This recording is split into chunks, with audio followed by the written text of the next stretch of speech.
ठीक है, तो स्टार्ट करते हैं। आज हम स्टार्ट करेंगे कोऑर्डिनेशन कंपाउंड। कोऑर्डिनेशन कंपाउंड एक डिफरेंट टॉपिक है, मतलब जैसे केमिकल बॉन्डिंग पढ़ा होगा 11th में, राइट? वहाँ पे कोवलेंट बॉन्ड पढ़ा आपने, कोऑर्डिनेट बॉन्ड पढ़ा। वो सब कंपाउंड जो थे ना, वो सब नॉर्मल कंपाउंड थे। कोऑर्डिनेट कंपाउंड का बिहेवियर थोड़ा अलग होता है, ठीक है, और बहुत इंपॉर्टेंट है।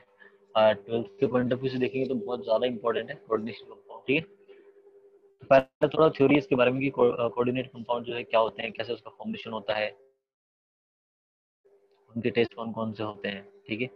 इसका आईयूपीएसी भी हम पढ़ेंगे, इसमें नॉमेनक्लेचर कैसे होता है, इसमें बॉन्डिंग के अलग रूल्स हैं। जैसे जैसे नॉर्मल हाइब्रिडेशन आप निकालते हो, राइट, कोवलेंट कंपाउंड्स में, वहाँ पे बॉन्डिंग किस तरीके से होता है, यहाँ पे बॉन्डिंग के अलग रूल्स है, वो हम पढ़ेंगे, ठीक है। आईयूपीएसी में भी पढ़ेंगे, और फिर आइसोमेरिज्म भी आता है इसमें कि कौन कौन सी आइसोमेरिज्म शो करेंगे, ठीक है।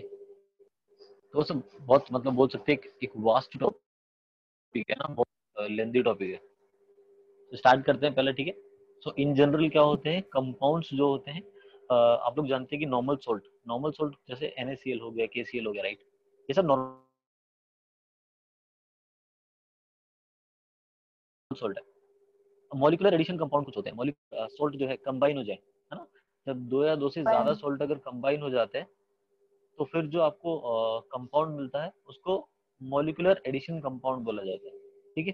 डेफिनेशन देख सकते हैं, लिखा हुआ व्हेन टू और more than two simple salt कौन से होते हैं, NaCl हो गया, KCl हो गया, है ना, Na3PO4 हो गया। जो भी सॉल्ट आपने अब तक पढ़े हो सब सिंपल सॉल्ट है। व्हेन टू और more than two simple salt are allowed to chemically combine in a fixed ratio, है ना, तो ऐसा करने से जो कंपाउंड बनता है उसको मॉलिक्यूलर एडिशन कंपाउंड बोलते हैं, ठीक है।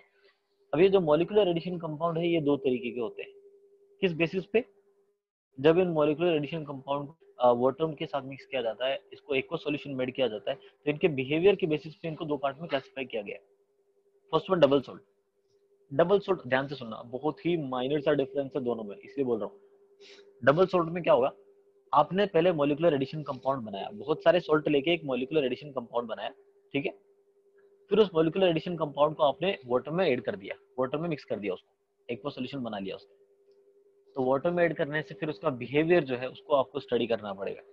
जैसा मान लीजिए कि एग्जांपल आप देखिए, एग्जांपल में KCl है ना, KCl MgCl2 और KCl और MgCl2 दो सॉल्ट को मैंने मिक्स किया और वहां पे वाटर एज ए सॉल्वेंट मैंने यूज किया। तो जब इन दोनों सॉल्ट को कंबाइन किया तो एक मॉलिक्यूलर एडिशन कंपाउंड बनता है, जिसको ये बोलते हैं कार्नेलाइट बोला जाता है, जिसको, ठीक, ये जो कार्नेलाइट है ये क्या है, मॉलिक्यूलर एडिशन कंपाउंड है, ठीक है। अब इसको हमने एक्वा सॉल्यूशन, मतलब इसमें हमने वाटर ऐड किया और ज्यादा वाटर ऐड किया। जो पहले 6H2 है बेटा, वो 6H2 वाटर ऑफ क्रिस्टलाइजेशन है ना, वो वाटर ऑफ क्रिस्टलाइजेशन है। फिर आपने उसके अंदर और वाटर ऐड किया, तो वाटर ऐड करने से क्या होगा, जो सोल्ट था KCl से आपको K प्लस और Cl माइनस मिल जाएगा, और MgCl2 से Mg+2 और 2Cl माइनस आयन मिल जाएंगे, है ना, और वाटर एज इट इज रहेगा, वाटर एज इट इज रहेगा। मतलब आपने वाटर मिलाते आपको सभी नॉर्मल सोल्ट के जो कॉन्स्टिट्यूएंट आयन थे K plus Cl minus Mg+2 सभी आपको मिल गए, ठीक है, सभी मिल गए। मतलब ऐसा सोचिए कि मॉलिक्यूलर एडिशन कंपाउंड को जैसे आपने वाटर में मिलाया, वाटर में जाते ही सभी आयन आपको फ्री स्टेट में मिल गए। अब अगर आप चाहें तो पोटेशियम का टेस्ट कर सकते हैं, आप Cl माइनस का टेस्ट कर सकते हैं, आप Mg+2 का टेस्ट कर सकते हैं, आप किसी भी आयन का टेस्ट कर सकते हैं, हर एक आयन का टेस्ट जो है आपको मिल जाएगा, ठीक। ये ऑब्जर्वेशन हमें कैसा पता चला, हमें एक्चुअली इतना आइडिया नहीं था कि सभी आयन जो है वाटर में जाने के बाद वो वापस से एज इट इज आ जाएंगे, जैसे K plus Cl minus Mg+2 ये वापस से वाटर में जाने के बाद ऐसे फ्री स्टेट में आ जाएंगे। हमने क्या किया, हमें पता नहीं था, हमने एज्यूम किया कि मान लीजिए K प्लस है उसमें, और हमने क्या किया, बाहर से कुछ रिएजेंट डाला ताकि K प्लस के टेस्ट हम कर सके, है ना। तो हमने देखा कि K प्लस का टेस्ट हो रहा था, तो इससे आइडिया लग गया कि K प्लस है उसमें। ऐसे हमने Cl माइनस का टेस्ट किया, ऐसे हमने Mg+2 का टेस्ट किया, ठीक है। तो टेस्ट की हेल्प से हमें कंफर्म हो गया कि वो सब आयन है इसमें।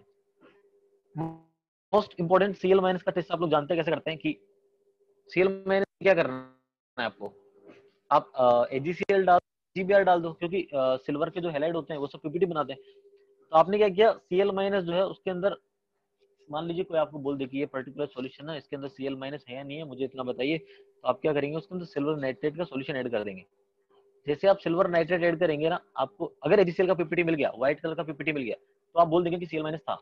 अगर PPT नहीं मिला तो आप बोलेंगे उसमें Cl माइनस नहीं था। Simple, right. तो हाँ मेरे सर। कहने का मतलब ये है कि पहले आपने एडिशन कंपाउंड बनाया, एडिशन कंपाउंड को आपने वाटर मेड किया, वाटर मेड करते ही वो एडिशन कंपाउंड अपने कॉन्स्टिट्यूएंट आयन में ब्रेक हो गया, और हर एक आयन का आपको यहाँ पे टेस्ट मिल रहा है, हर एक आयन को आपको यहाँ पे टेस्ट मिल रहा है। पहली बात, कितने आयन मिले आपको यहाँ पे? के प्लस मिला, सीएल माइनस के टोटल 3 आयन है, आप देख सकते हैं। केसीएल से एक सीएल माइनस आया और एमजीसीएल2 से 2 क्लोरीन आए, टोटल 3 क्लोरीन आ गए, एक Mg+2 एक K+, तो total number of ions, ions कितने हैं? अगर टोटल नंबर ऑफ आयंस अगर आपसे पूछा जाए, राइट, पर मोल, ये जो यहाँ पे लिखा हुआ है टोटल नंबर ऑफ आयन पर मोल, ये गाइस दिख रहा होगा आपको 5 है। और आपसे पूछा जाए हाँ सर। टाइप्स ऑफ आयन कितने हैं, तो टाइप्स ऑफ आयन तो 3 होंगे ना, कि कौन कौन से? के प्लस है, MG yes plus two sir. और सीएल माइनस है, 3 तरीके के आयन है। तो देखो डेफिनेशन पढ़ते हैं, अब इसका एग्जांपल तो बता दिया कि ये ऐसे मॉलिक्यूलर एडिशन कंपाउंड है जिनको अगर आप नॉर्मल एक को सॉल्यूशन मेड करेंगे, तो एक को सॉल्यूशन मेड करने से क्या करते हैं, ये अपने कॉन्स्टिट्यूएंट आयन का टेस्ट देते हैं, कॉन्स्टिट्यूएंट आयन का टेस्ट देते हैं, इनका खुद का आइडेंटिटी जो है वो लूज हो जाता है। मतलब आप खुद सोचिए, कार्निलाइट बना था, कार्निलाइट अपने आप में खुद एक कंपाउंड है, इसका भी कुछ ना कुछ टेस्ट तो होता होगा, राइट? तो कार्निलाइट को जैसे पानी में डाला, अब वो कार्निलाइट रहा ही नहीं, अब तो वो अपने आयंस में डिसोसिएट हो गया, तो आपको आयंस का टेस्ट मिल रहा है, आपको कार्निलाइट का एज ए होल एक कार्निलाइट को अगर आप एक एंटिटी माने, एक स्पीसीज माने, तो कार्निलाइट का आपको टेस्ट नहीं मिलेगा पानी में डालने के बाद, क्योंकि वो अपना आइडेंटिटी लूज कर चुका है। ठीक है, बट अपने आयंस की आइडेंटिटी लूज नहीं की उसने, अपने आयन जो है के प्लस सीएल माइनस Mg+2 सभी का टेस्ट मिल रहा है। ठीक है, इसका मतलब ये एक ऐसा मॉलिक्यूलर एडिशन कंपाउंड बना जो खुद अपना आइडेंटिटी लूज कर देता है, बट अपने आयन की आइडेंटिटी को रिटेन करता है या रखता है, या बोल सकते हैं कि उस आयन की आइडेंटिटी को लूज नहीं करता। ठीक, ऐसे ही एक कार्निलाइट का एग्जांपल है, ऐसे ही मैंने मोहर सोल्ट का एग्जांपल लिया है, बिल्कुल वैसा ही है बेटा, वहां पे भी ऐसा ही है। ठीक है, उसके बाद में फिर मैंने नॉर्मल पोटाश एलम जो है, ये थर्ड वाला जो एग्जांपल है, पोटाश एलम वाला एग्जांपल लिया, बिल्कुल सभी में यही लॉजिक है, सभी में वही पूछा जा सकता है कि नंबर ऑफ आयंस कितने हैं, टाइप्स ऑफ आयन कितने हैं, जो आयन मिल रहे हैं उनका टेस्ट क्या क्या है। तो अभी थोड़ा थोड़ा याद रखते रहना आप, जैसे सीएल माइनस का मैंने बताया कि सिल्वर नाइट्रेट डालने से एजीसीएल का व्हाइट पीपीटी मिलता है, आप याद रखेंगे। सल्फेट का टेस्ट कैसे होता है, आप उसमें BaCl सोल्यूशन डाल दीजिए, BaCl2 का सोल्यूशन डालते ही, देखिए दिख रहा होगा स्क्रीन पे, BaCl2 का सोल्यूशन डालते ही ना BaSO4 का व्हाइट पीपीटी मिल जाता है। और अमोनियम आयन का टेस्ट कैसा होता है, अमोनियम आयन का टेस्ट तो हमने 11th में पढ़ा था, नेस्लर रिएजेंट, है ना, नेस्लर रिएजेंट डालने पे वो ब्राउन कलर का पीपीटी आपको मिल जाता है। हर एक आयन का टेस्ट होता है अपने आप में, ये सब आप वैसे सोल्ट एनालिसिस में पढ़ोगे, आएगा इनऑर्गेनिक में, बाद में आएगा। आई थिंक क्लियर हो रहा है, राइट? यस और सर। थर्ड वाला है पोटाश एलम। पोटाश एलम में भी ये था कि पोटाश एलम पहले तो बना किससे, कौन कौन से सोल्ट से बना, उसको बनाया, पोटाश एलम बन गया, उसमें पानी डाल दिया, पानी डालते ही वो सब आयन फ्री हो गए और सभी आयन का टेस्ट मिला, बट पोटाश एलम ने अपना खुद का कोई टेस्ट नहीं दिया। ठीक है, उसने अपना आइडेंटिटी जो है लूज कर दिया, ऐसा बोल सकते हैं। रही बात, जितने भी एलम्स होते हैं सभी एलम्स डबल सोल्ट है, ध्यान रखना। ठीक है, चलिए, तो मॉलिक्यूलर एडिशन कंपाउंड में मैंने बोला था दो तरीके होते हैं मॉलिक्यूलर एडिशन कंपाउंड में। तो नेट चल नहीं रहा है, ये लोग मेरे को आके मारे जा रहे हैं। हाँ, ये कौन है? भाग्येश, हाँ, ठीक है, चलो फिर बात करते हैं कॉम्प्लेक्स कंपाउंड की। देखो सर, मॉलिक्यूलर एडिशन कंपाउंड को दो तरीके से क्लास, हाँ, तो वो फर्स्ट क्या टर्म था, मेरे को देखना है फिर से। Double salt, double salt. Okay sir, हाँ। मॉलिक्यूलर एडिशन कंपाउंड में दो थे, पहला डबल सोल्ट था, अब दूसरा है कॉम्प्लेक्स कंपाउंड, जो हमें पढ़ना है कॉम्प्लेक्स कंपाउंड ही हमें पूरे चैप्टर में पढ़ना है, तो इसके बारे में ध्यान से सुनेंगे। ये मॉलिक्यूलर एडिशन कंपाउंड का टाइप है, बट ध्यान रखना ये मॉलिक्यूलर एडिशन कंपाउंड अपनी आइडेंटिटी को लूज नहीं करता, अपनी आइडेंटिटी को ये लूज नहीं करता। ठीक है, बट ये अपने कॉन्स्टिट्यूएंट आयन की आइडेंटिटी को लूज कर देता है, इसका पहले वाले का उल्टा हो गया, ये अपनी आइडेंटिटी को लूज नहीं करता, अपने रिस्पेक्टिव आयन, अपने कॉन्स्टिट्यूएंट आयन की आइडेंटिटी को लूज कर देता है। जैसे जैसे एग्जांपल देख लेते हैं, आपने क्या किया, पहले नॉर्मल दो सोल्ट KCN और FeCN2 जो है नॉर्मल सोल्ट मिला के एक एडिशन कंपाउंड बनाया। ठीक है, और ये एडिशन कंपाउंड बन गया, ये मॉलिक्यूलर एडिशन कंपाउंड है, जो K4FeCN6 लिखा हुआ है, that is molecular addition compound. जैसे ही हमने इसको एक्वस सॉल्यूशन मतलब पानी में ऐड किया, हमें आयन मिले, एक तो K प्लस मिला और एक बड़ा सा आयन मिला, हमें कॉम्प्लेक्स आयन बोलेंगे इसको, ये बड़ा सा आयन मिला।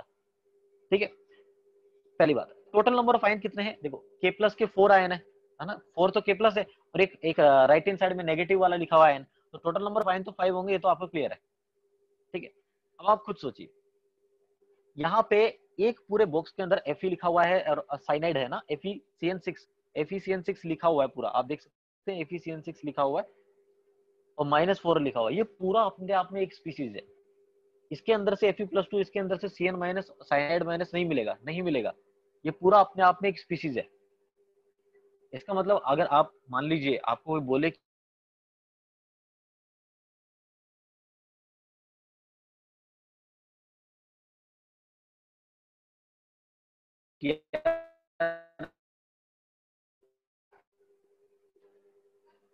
हाँ, मैं फिर से रिपीट कर रहा हूँ कि जैसे ये मॉलिक्यूलर एडिशन कंपाउंड बना, आपने उसमें वाटर डाला और वाटर डालने के बाद आपने देखा कि यार आयन मिल गए, ठीक है, सभी आयन मिलने चाहिए था ना, Fe+2 तो नहीं मिला, साइनाइड माइनस भी नहीं मिला, क्योंकि Fe+2 साइनाइड माइनस पूरा अपने आप में मिलके एक स्पीशीज बना रहा है।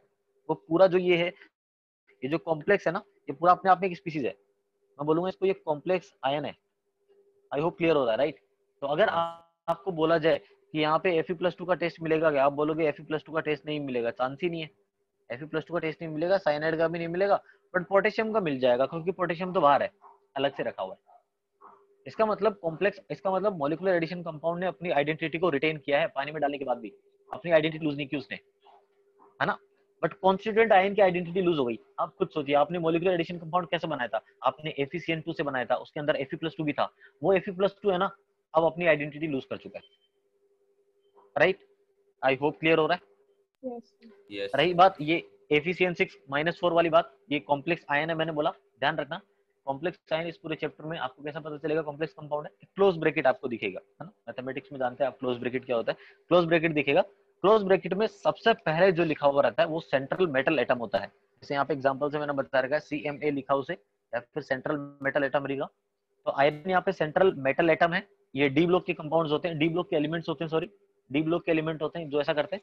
और उसके बाद में सिर्फ एक ही मेटल होगा, ध्यान रखना, सेंट्रल मेटल एटम के बाद में जो होंगे उनको लिगेंड्स बोलते हैं, है ना। यहाँ पे लिखा हुआ है लिगेंड्स। जैसे यहाँ पे CN है, साइनाइड जो है, साइनाइड लिगेंड है। यहाँ पे कितने लिगेंड है, 6 साइनाइड लिगेंड है, ऐसा बोल सकते हैं ना। लिगेंड का नंबर भी याद रखेंगे, ये कितना है, यहाँ पे 6 साइनाइड है। तो ये पूरा अपने आप में कॉम्प्लेक्स है। कॉम्प्लेक्स बना कैसे होगा ये सोचिए।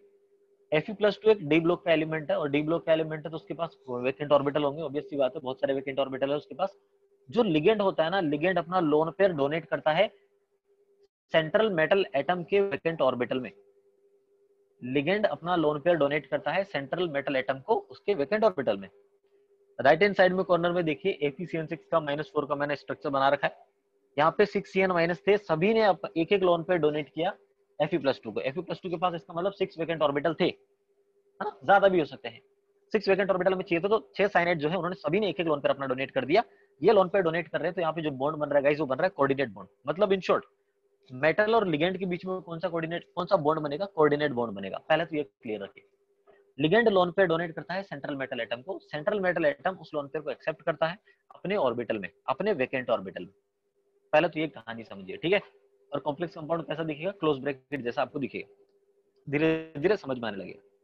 अब हम बात करेंगे, क्योंकि कॉम्प्लेक्स कंपाउंड में पढ़ना है, तो कॉम्प्लेक्स कंपाउंड करेंगे कि क्लासिफिकेशन ऑफ कॉम्प्लेक्स कंपाउंड कौन कौन से। पहला, on the basis of type of ligands, ligand के बेसिस पे। अगर एक ही तरीके के लिगेंड हो तो उसको होमोलेप्टिक बोलते हैं।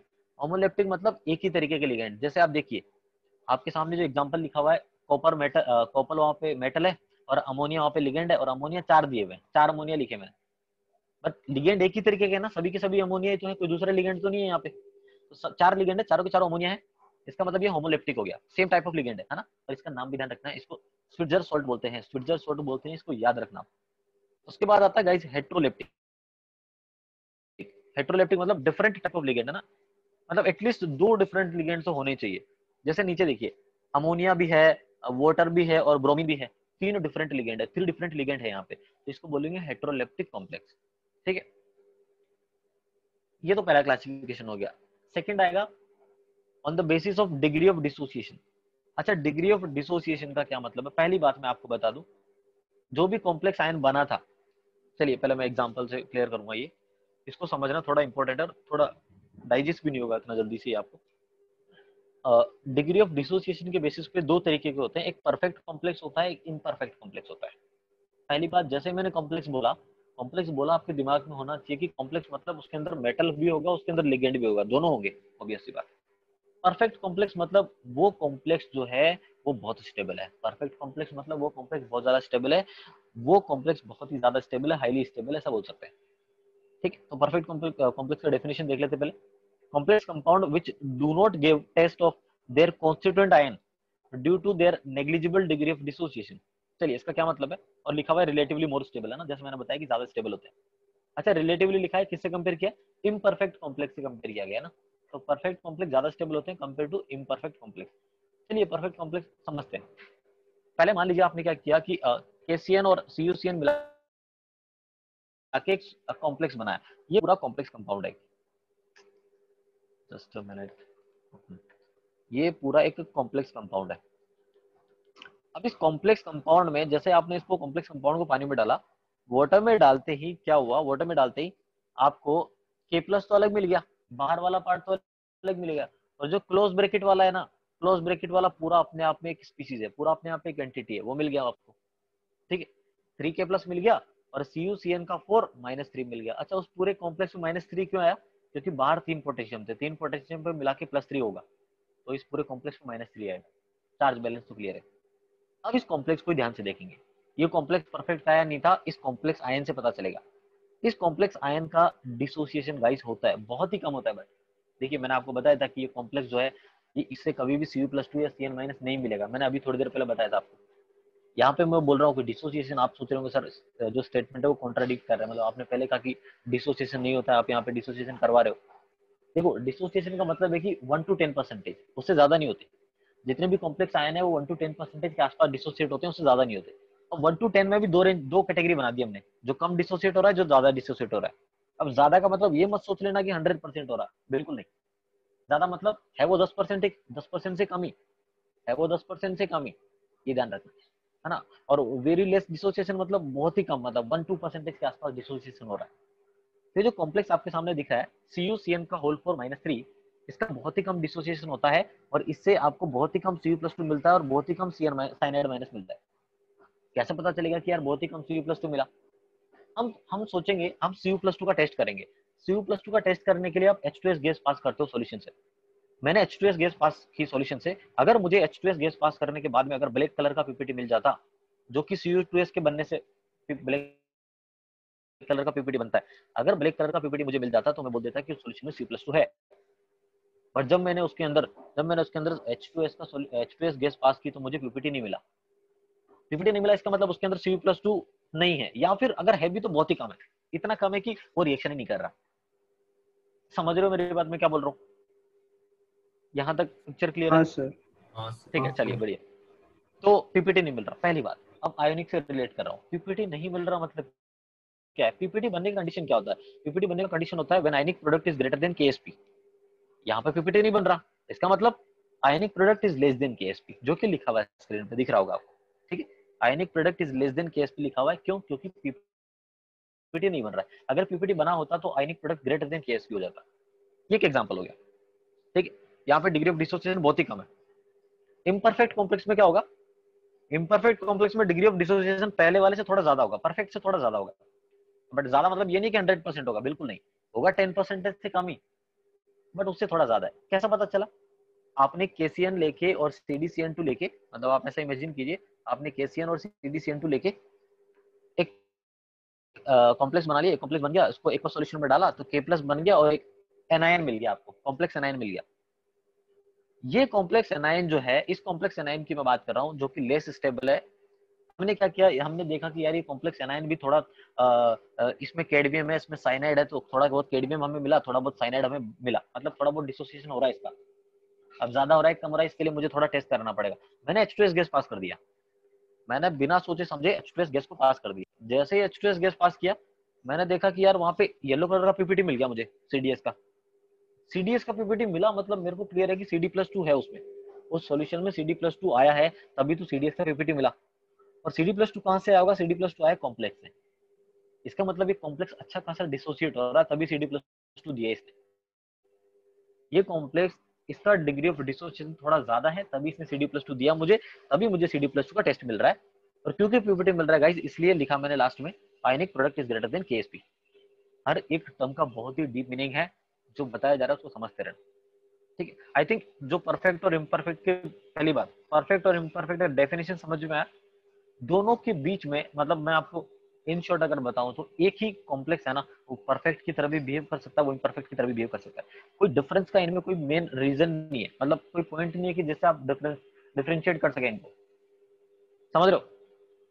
चलिए फिर से मैं बता रहा हूँ, perfect yes complex I sir. Think clear हुआ, इम्परफेक्ट कॉम्प्लेक्स क्लियर हुआ। परफेक्ट कॉम्प्लेक्स पे जाते हैं फिर से। परफेक्ट कॉम्प्लेक्स देखिए पूरा तो डिसोसिएट हो नहीं रहा है ना, वो कॉम्प्लेक्स पूरा डिसोसिएट तो हो नहीं रहा, वेरी लेस डिसोसिएशन लिखा है और वहां पे मैंने इक्विलिब्रियम का साइन भी लगाया, मतलब वहां पे कॉम्प्लेक्स भी रहेगा और वहां पे Cu+2 और Cn- दोनों रहेंगे, मतलब तीनों आयन रहेंगे इक्विलिब्रियम पे। कॉम्प्लेक्स भी पूरा तो डिसोसिएट नहीं हो रहा, तो थोड़ा बच जाएगा, वो तो रहेगा ही, और अगर डिसोसिएट हो गया थोड़ा बहुत तो Cu+2 Cn- भी मिलेगा। मतलब यहाँ पे कॉम्प्लेक्स अपना आइडेंटिटी तो लूज नहीं कर रहा है, कॉम्प्लेक्स का टेस्ट तो मिलेगा। उसके ऊपर देखो क्या लिखा मैंने, टेस्ट ऑफ कॉम्प्लेक्स आयन के आगे टिक लगाया, मतलब टेस्ट ऑफ कॉम्प्लेक्स आयन मिलेगा आपको, डाउट नहीं है उस पर, मिलेगा। कॉम्प्लेक्स तो है ही, अगर पूरा का पूरा कॉम्प्लेक्स ही डिसोसिएट हो जाएगा तो फिर कॉम्प्लेक्स कंपाउंड रहेगा ही नहीं, वो कॉम्प्लेक्स है, उससे आयन भी मिल रहा है, बट आयन कम मिल रहा है। इम्परफेक्ट में भी ऐसा हो रहा है, कॉम्प्लेक्स है ना, कॉम्प्लेक्स है, कॉम्प्लेक्स ज्यादा डिसोसिएट हो रहा है, बट ज्यादा मतलब ये नहीं कि 100% हो रहा है, बिल्कुल नहीं, ज्यादा मतलब है 10% से कम ही। तो कॉम्प्लेक्स भी है यहाँ पे, तो कॉम्प्लेक्स का टेस्ट भी आपको मिलेगा। अगर आप इस कॉम्प्लेक्स का टेस्ट करना चाहते हैं तो आपको पॉजिटिव टेस्ट मिलेगा उसका, बिल्कुल है। और कॉम्प्लेक्स यहाँ पे अपने आयन भी दे रहा है, और आयन जो है थोड़े ज्यादा मिल रहा है, रिलेटिवली ज्यादा मिल रहा है पहले के कंपेरिजन में, ठीक है। चलिए यहाँ तक किसी को कोई कंफ्यूजन है तो आप लोग अनम्यूट करके बोल सकते हैं, ठीक है। मैं चैट बॉक्स में नहीं जा रहा हूँ, डिस्टर्बिंग होता है मेरे लिए थोड़ा। हाँ जो नहीं सर समझा। ठीक है, चलिए complex compound, exactly complex compound बनाने के लिए लिगेंड होना जरूरी है। ये सही है, ये जो आपने जो जिसने भी डाउट पूछा, कॉम्प्लेक्स कंपाउंड बनने के लिए लिगेंड होना जरूरी, ठीक है। चलिए ये हो गया। अब थोड़ा इम्परफेक्ट कॉम्प्लेक्स के बारे में ज्ञान की बात। अगर इम्परफेक्ट कॉम्प्लेक्स जो है अगर वो 100% आयोनाइज हो जाएगा, आप कुछ सोचिए यार, 100% आयोनाइज होगा तो फिर कॉम्प्लेक्स तो रहेगा ही नहीं वो। इसीलिए जब वो 100% आयोनाइज हो जाएगा तो वो कॉम्प्लेक्स नहीं रहता गाइस, वो डबल सॉल्ट बन जाता है, राइट। स्टार्टिंग में 2 पॉइंट बताए थे मैंने, डबल सॉल्ट और कॉम्प्लेक्स। हम कॉम्प्लेक्स पढ़ रहे हैं, उसी में 2 टाइप पढ़े हमने, परफेक्ट इम्परफेक्ट। जो इम्परफेक्ट कॉम्प्लेक्स अगर 100% आयोनाइज हो जाए तो फिर वो कॉम्प्लेक्स नहीं रहता, वो डबल सोल्ट बन जाता है। तो यहाँ पे लिखा हुआ है imperfect complex which undergo 100% ionisation or double salt, ठीक है। और डबल सोल्ट बन गया तो अब कॉम्प्लेक्स आयन एग्जिस्ट ही नहीं करेगा, तो उसका टेस्ट भी नहीं मिलेगा। No test of complex ion, जब कॉम्प्लेक्स आयन रहा ही नहीं तो उसका क्या टेस्ट मिलेगा आपको, सिंपल। चलिए अब सुनिए, एग्जाम्पल बहुत सारे, याद नहीं रखने हैं कोई भी एग्जाम्पल आपको, है ना, ठीक है। बट जहां पे भी मैंने कलर मेंशन किया है ना कि इसका ऐसा कलर मिल रहा है, वो बहुत जरूरी है, क्योंकि देखो अभी याद कर लोगे तो फायदा रहेगा, सोल्ट एनालिसिस में याद नहीं करना पड़ेगा, क्योंकि याद तो करना ही है, अभी याद कर लोगे आसान रहेगा। एक एग्जांपल लिया मैंने FeF6 माइनस, FeF6 का होल -3, ये ये आयन ये परफेक्ट है या इम्परफेक्ट, ये परफेक्ट भी हो सकता है, इम्परफेक्ट भी हो सकता है, डिपेंड करेगा आप इसमें क्या मिला रहे हो, है ना। तो मैंने पहले मिलाया SCN-, SCN- से मतलब है K प्लस पॉजिटिव चार्ज से कोई मतलब नहीं है, K प्लस से मतलब नहीं, SCN- से मतलब है। SCN- मिलाया तो कुछ फर्क नहीं पड़ा, कोई फर्क नहीं पड़ा, जब कंपाउंड जैसा था वैसा का वैसा ही रह गया। मतलब मैं बोलूंगा कि यार SCN के रिस्पेक्ट में ये कंपाउंड परफेक्ट है। परफेक्ट क्यों, क्योंकि ये जैसा है वैसा ही है, स्टेबल है ये। जो कंपाउंड एज इट इज रह गया मतलब वो स्टेबल है, मतलब वो परफेक्ट है, और जो चेंज हो गया वो इम्परफेक्ट है। मैंने NH डाला और जैसे NH डाला मैंने देखा यार वो कंपाउंड एक दूसरे कंपाउंड में कन्वर्ट हो गया, उसने तो रेडिश ब्राउन कलर का पीपीटी बना लिया आयरन हाइड्रोक्साइड का। इसका मतलब NaOH के रिस्पेक्ट में इम्परफेक्ट है। एक ही कंपाउंड परफेक्ट भी मिला, इम्परफेक्ट भी मिला, अलग अलग रिएजेंट के रिस्पेक्ट में। फिर से एक और एग्जांपल देखिए, ये सिल्वर यहाँ पे मेटल है और अमोनिया यहाँ पे लिगेंड है। ऑब्वियसली बात है कि यहाँ पे थोड़ा सा आपको Ag+ मिलेगा और अमोनिया भी मिलेगा, चाहे परफेक्ट हो चाहे इम्परफेक्ट हो, थोड़ा बहुत तो सिल्वर प्लस और अमोनिया मिलने वाला ही है। हमने देखा कि यार हमने KBr डाला, पोटेशियम ब्रोमाइड। जब हमने पोटेशियम ब्रोमाइड बहुत ही कम ऐड किया ना मैंने, तो मुझे देखा कुछ फर्क ही नहीं पड़ा दी कंपाउंड पे। और जब मैंने एक्सेस KBr डाला, मैंने देखा कि यार AgBr का पीपीटी मिल गया। सोचो, जब मैंने लेस KBr डाला, मतलब KBr मैंने बहुत ही कम अमाउंट में डाला, तो पीपीटी नहीं मिला, AgBr का पीपीटी नहीं मिला, मतलब कोई फर्क नहीं पड़ा उस कॉम्प्लेक्स को। उस कॉम्प्लेक्स को कुछ फर्क नहीं पड़ा KBr डालने से बहुत ही कम अमाउंट में, मतलब वो कॉम्प्लेक्स परफेक्ट कॉम्प्लेक्स था तब तो। बट जैसे ही KBr का अमाउंट मैंने ज्यादा कर दिया ना, वो इम्परफेक्ट बन गया। क्यों, क्योंकि उसने AgBr का पीपीटी दिया। और जब मैंने ये टेस्ट पोटेशियम आयोडाइड के साथ किया तो पोटेशियम आयोडाइड का चाहे अमाउंट कम रखो चाहे ज्यादा रखो फर्क नहीं पड़ता, आपने पोटेशियम आयोडाइड ऐड किया और बस पीपीटी आपको मिल गया। जैसे ही पोटेशियम आयोडाइड आपने ऐड किया आपको सिल्वर आयोडाइड का येलो कलर का पीपीटी मिल गया। इसका मतलब सिल्वर आयोडाइड के रिस्पेक्ट में तो ये इम्परफेक्ट है हमेशा। भाई ये एग्जांपल मैंने इसलिए लिया ये बताने के लिए थे कि एक ही रिएजेंट के रिस्पेक्ट में भी ऐसा हो सकता है कि कभी परफेक्ट हो जाए कभी इम्परफेक्ट हो जाए। मतलब अलग अलग रिएजेंट के लिए तो अलग अलग लॉजिक आएगा ही, एक ही रिएजेंट के लिए भी लॉजिक अलग हो सकता है। अगर आपने देखिए केबीआर का अमाउंट कॉन्सेंट्रेशन आपने बढ़ाया और इम्परफेक्ट हो गया, लेस कॉन्सेंट्रेशन में परफेक्ट था। तो ये मैं बताना चाह रहा हूँ कि एक पॉइंट लिखा हुआ है स्क्रीन पे सबसे लास्ट में देखिए, there is no sharp line between perfect and imperfect complex ion और कंपाउंड। आप दोनों को डिफरेंशिएट नहीं कर सकते, बहुत ही कोई शार्प लाइन नहीं है कि हाँ यार ये परफेक्ट हो गया इम्परफेक्ट हो गया, नहीं। कोई भी कंपाउंड कभी भी कैसा बिहेव कर सकता है, वो परफेक्ट बिहेव कर सकता है, वो इम्परफेक्ट बिहेव कर सकता है, डिपेंड करेगा आप उसमें क्या ऐड कर रहे हो। ठीक है, चलिए आई थिंक क्लियर होता है। हाँ, it also depends on testing reagent used, जो लिखा मैंने या जो बोला। अब इन जनरल बात करते हैं कि यार ये कॉम्प्लेक्स कंपाउंड दिखता कैसे है। Representation of complex compound, complex compound guys आपको दिखेगा एक क्लोज बॉक्स आपको दिखेगा, जैसा आप देख सकते हैं क्लोज ब्रैकेट हो गया, उसके अंदर एम लिखा मैंने, एम मतलब वो मेटल है, और एल लिखा मतलब वो लिगेंड है। एम से मेटल हो गया, एल स्टैंड्स फॉर लिगेंड, और जो एक्स लिखा हुआ है वो है लिगेंड का नंबर कि कितने लिगेंड आपने लिए। ठीक है, प्लस माइनस एन उस बॉक्स के ऊपर लिखा हुआ है वो क्या है, चार्ज है। ये कॉम्प्लेक्स कैटायन भी हो सकता है इसलिए प्लस लिखा, ये कॉम्प्लेक्स एनायन भी हो सकता है इसलिए माइनस लिखा, कुछ भी हो सकता है ना, जरूरी नहीं है एनायन हो, कैटायन भी हो सकता है। इस कॉम्प्लेक्स के इस क्लोज ब्रैकेट के चाहे राइट में चाहे लेफ्ट में जो भी लिखा हुआ मिले कभी भी, ये जो क्लोज ब्रैकेट है इसके लेफ्ट में जो भी होता है उसको आयोनाइजेशन स्फीयर बोलते हैं। आई थिंक स्क्रीन पे लिखा हुआ दिख रहा होगा, उसको आयोनाइजेशन स्फीयर बोलते हैं, उसको फ्री आयंस भी बोल सकते हैं, काउंटर आयंस भी बोल सकते हैं। जो क्लोज ब्रैकेट के बाहर लिखा हुआ रहता है चाहे वो राइट में हो चाहे वो लेफ्ट में हो, बात सेम है, चाहे वो राइट में हो चाहे वो लेफ्ट में हो, जो क्लोज ब्रैकेट के बाहर है उसको आयोनाइजेशन स्फीयर बोलते हैं, उसी को फ्री आयन बोलते हैं, उसी को काउंटर आयन बोलते हैं। और जो कॉम्प्लेक्स आयन है जो क्लोज ब्रैकेट के अंदर है उसको कोऑर्डिनेशन स्फीयर बोला जाता है, उसको कोऑर्डिनेशन स्फीयर बोला जाता है। मतलब बाहर वाला आयोनाइजेशन स्फीयर और अंदर वाला कोऑर्डिनेशन स्फीयर। जो बाहर वाला है वो लेफ्ट में भी हो सकता है, वो राइट में भी हो सकता है। ठीक, आई थिंक इतना क्लियर होता है। ये देखिए ये एक एग्जांपल लिखा मैंने K3FeCN6 का। K3 यहाँ पे फ्री आयन है जो बाहर है, यहाँ पे लेफ्ट में है ना। आयरन जो है सेंट्रल मेटल एटम है और साइनाइड यहाँ पे क्या है, लिगेंड है। आई थिंक क्लियर हो रहा है। ये फ्री आयन है, ये सेंट्रल मेटल एटम है, CMA मतलब सेंट्रल मेटल एटम, और लिगेंड्स हो गए ये सभी, है ना, लिगेंड्स है ये। और जो फ्री आयन जिसको मैंने बताया उसको आप आयोनाइजेशन स्फीयर भी बोल सकते हैं, उसको आप काउंटर आयन भी बोल सकते हैं। ठीक है, चलिए जैसे अब देखिए 4 एग्जांपल मैंने लिए, उनसे मैं क्या समझाने की कोशिश कर रहा हूँ ध्यान से सुनना। मैं ये बताना चाह रहा हूँ कि पहली बात तो एक खंड वो एक सोल्ट होता है, यहाँ पे भी कैटायन और एनायन दोनों होंगे जैसे नॉर्मल सॉल्ट में होता है। कॉम्प्लेक्स एनायन कैसे बनता है, बहुत सारे सॉल्ट से मिलकर बनता है यार, ऑब्वियस सी बात है। आपने ये स्टार्टिंग में यही तो पढ़ा कि बहुत सारे सॉल्ट, 2-3 सॉल्ट आपस में एक फिक्स रेशियो में मिलेंगे तब जाके कॉम्प्लेक्स बनेगा। तो कॉम्प्लेक्स आयन भी अपने आप में एक सॉल्ट है, तो यहाँ पे भी पॉजिटिव और नेगेटिव होगा। आपको देखना है कि वो आयन जो है कॉम्प्लेक्स आयन वो पॉजिटिव है या नेगेटिव है, उसके बेसिस पे। पहला जो एग्जांपल है उसके अंदर कैटायन तो सिंपल है, एनायन कॉम्प्लेक्स है। दूसरा जो एग्जांपल है उसके अंदर एनायन सिंपल है, सल्फेट, कैटायन कॉम्प्लेक्स है। मतलब ऐसा भी हो सकता है कि चाहे कैटायन कॉम्प्लेक्स हो चाहे एनायन कॉम्प्लेक्स हो, गाइस ऐसा भी हो सकता है कि दोनों कॉम्प्लेक्स हो। जैसे यहाँ पे देखिए कॉम्प्लेक्स कैटायन कॉम्प्लेक्स एनायन दोनों कॉम्प्लेक्स हो, ऐसा भी हो सकता है। समझ रहे हो, देखा आपने कि कैटायन कॉम्प्लेक्स था, फिर देखा एनायन कॉम्प्लेक्स था, फिर देखा यार कैटायन भी कॉम्प्लेक्स हो सकता है, एनायन भी कॉम्प्लेक्स हो सकता है, और लास्ट में आपने देखा कि कंपाउंड तो कॉम्प्लेक्स है, पूरा न्यूट्रल है, उस पर कोई चार्ज नहीं है। FeCO का 5 ये पूरे कंपाउंड पे कोई चार्ज ही नहीं है, ये न्यूट्रल है। तो कॉम्प्लेक्स कंपाउंड कॉम्प्लेक्स पे कोई चार्ज हो ये जरूरी नहीं है, वो न्यूट्रल भी हो सकता है, और अगर उस पर चार्ज है तो वो पॉजिटिव भी हो सकता है, वो नेगेटिव भी हो सकता है। अगर पॉजिटिव है तो कैटायन है, नेगेटिव है तो एनायन है, और कुछ नहीं है तो न्यूट्रल है। ठीक है, रही बात ऊपर की, देखिए मैं सल्फेट वाली बात बता दूं आपको। पता है कि यार सल्फेट पे पूरे पे चार्ज -2 है, तो इस पूरे कॉम्प्लेक्स पे +2 आएगा, इसीलिए इस कॉम्प्लेक्स पे +2 लिखा मैंने, है ना। आई थिंक ये चार्ज वाला तो आप लोगों को कंफ्यूजन नहीं हो रहा होगा। ठीक है, कोई ज्यादा टफ तो है नहीं। रही बात थर्ड वाला एग्जांपल जो मैंने बोला कि यहाँ पे कैटायन भी कॉम्प्लेक्स है एनायन भी कॉम्प्लेक्स है, ये आपको कैसे पता चलेगा कि कौन कैटायन है कौन एनायन है। जैसे आप सोल्ट लिखते हैं ना, सोल्ट के अंदर हमेशा कैटायन पहले लिखा जाता है। आप NaCl लिखते हैं, Na+Cl- पहले कैटायन लिखते हैं, तो यहाँ पे भी जो पहले लिखा गया है वो कैटायन है, जो बाद में लिखा गया है वो एनायन है। हमेशा ऐसा होता है गाइस, ये ध्यान रखेंगे आप, कंफ्यूज होना ही नहीं चाहिए इसमें। जो पहले लिखेंगे वो कैटायन होता है, जो बाद में लिखते हैं वो एनायन होता है, क्योंकि सॉल्ट को लिखने का यही तरीका है, पहले कैटायन ही लिखते हैं आप, स्टैंडर्ड नोटेशन है तो ठीक है, पहले कैटायन फिर एनायन।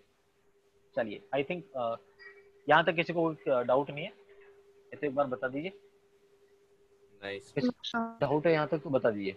नहीं सर। ठीक है, अब देखो ये पूरे चैप्टर में आपको एक लिगेंड्स का नॉलेज होना बहुत जरूरी है। अगर लिगेंड्स का नॉलेज नहीं है पूरा चैप्टर, फिर कुछ नहीं समझ में आएगा, मतलब जीरो। सब कुछ लिगेंड के आसपास घूमता है कि लिगेंड होता क्या है, ये कैसे अपना लोन पेयर डोनेट कर रहा है, और जो सेंट्रल मेटल एटम है वो लोन पेयर एक्सेप्ट कौन से ऑर्बिटल में कर रहा है ना। पहली बात, जो डोनेट कर रहा है वो लोन पेयर में कौन सा एटम लोन पेयर डोनेट कर रहा है, क्या वो एक से ज्यादा लोन पेयर डोनेट कर सकता है, अगर एक से ज्यादा कर सकता है तो क्या वो सभी सभी एक से ज्यादा कर सकता है तो सभी अपना लोन पेयर डोनेट कर रहे हैं, हो सकता है एट ए टाइम कोई एक ही डोनेट कर रहा हो, बहुत सारी कंडीशन, बहुत ही सारी कंडीशन, वन बाय वन पढ़ेंगे। पहली बात, लिगेंड्स दोस्तों क्या है, species which donate lone pair to central metal atom, जो लोन पेयर डोनेट करेंगे सेंट्रल मेटल एटम को।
हाँ, डेंटिसिटी बात कर रहा था, नंबर ऑफ डोनर एटम।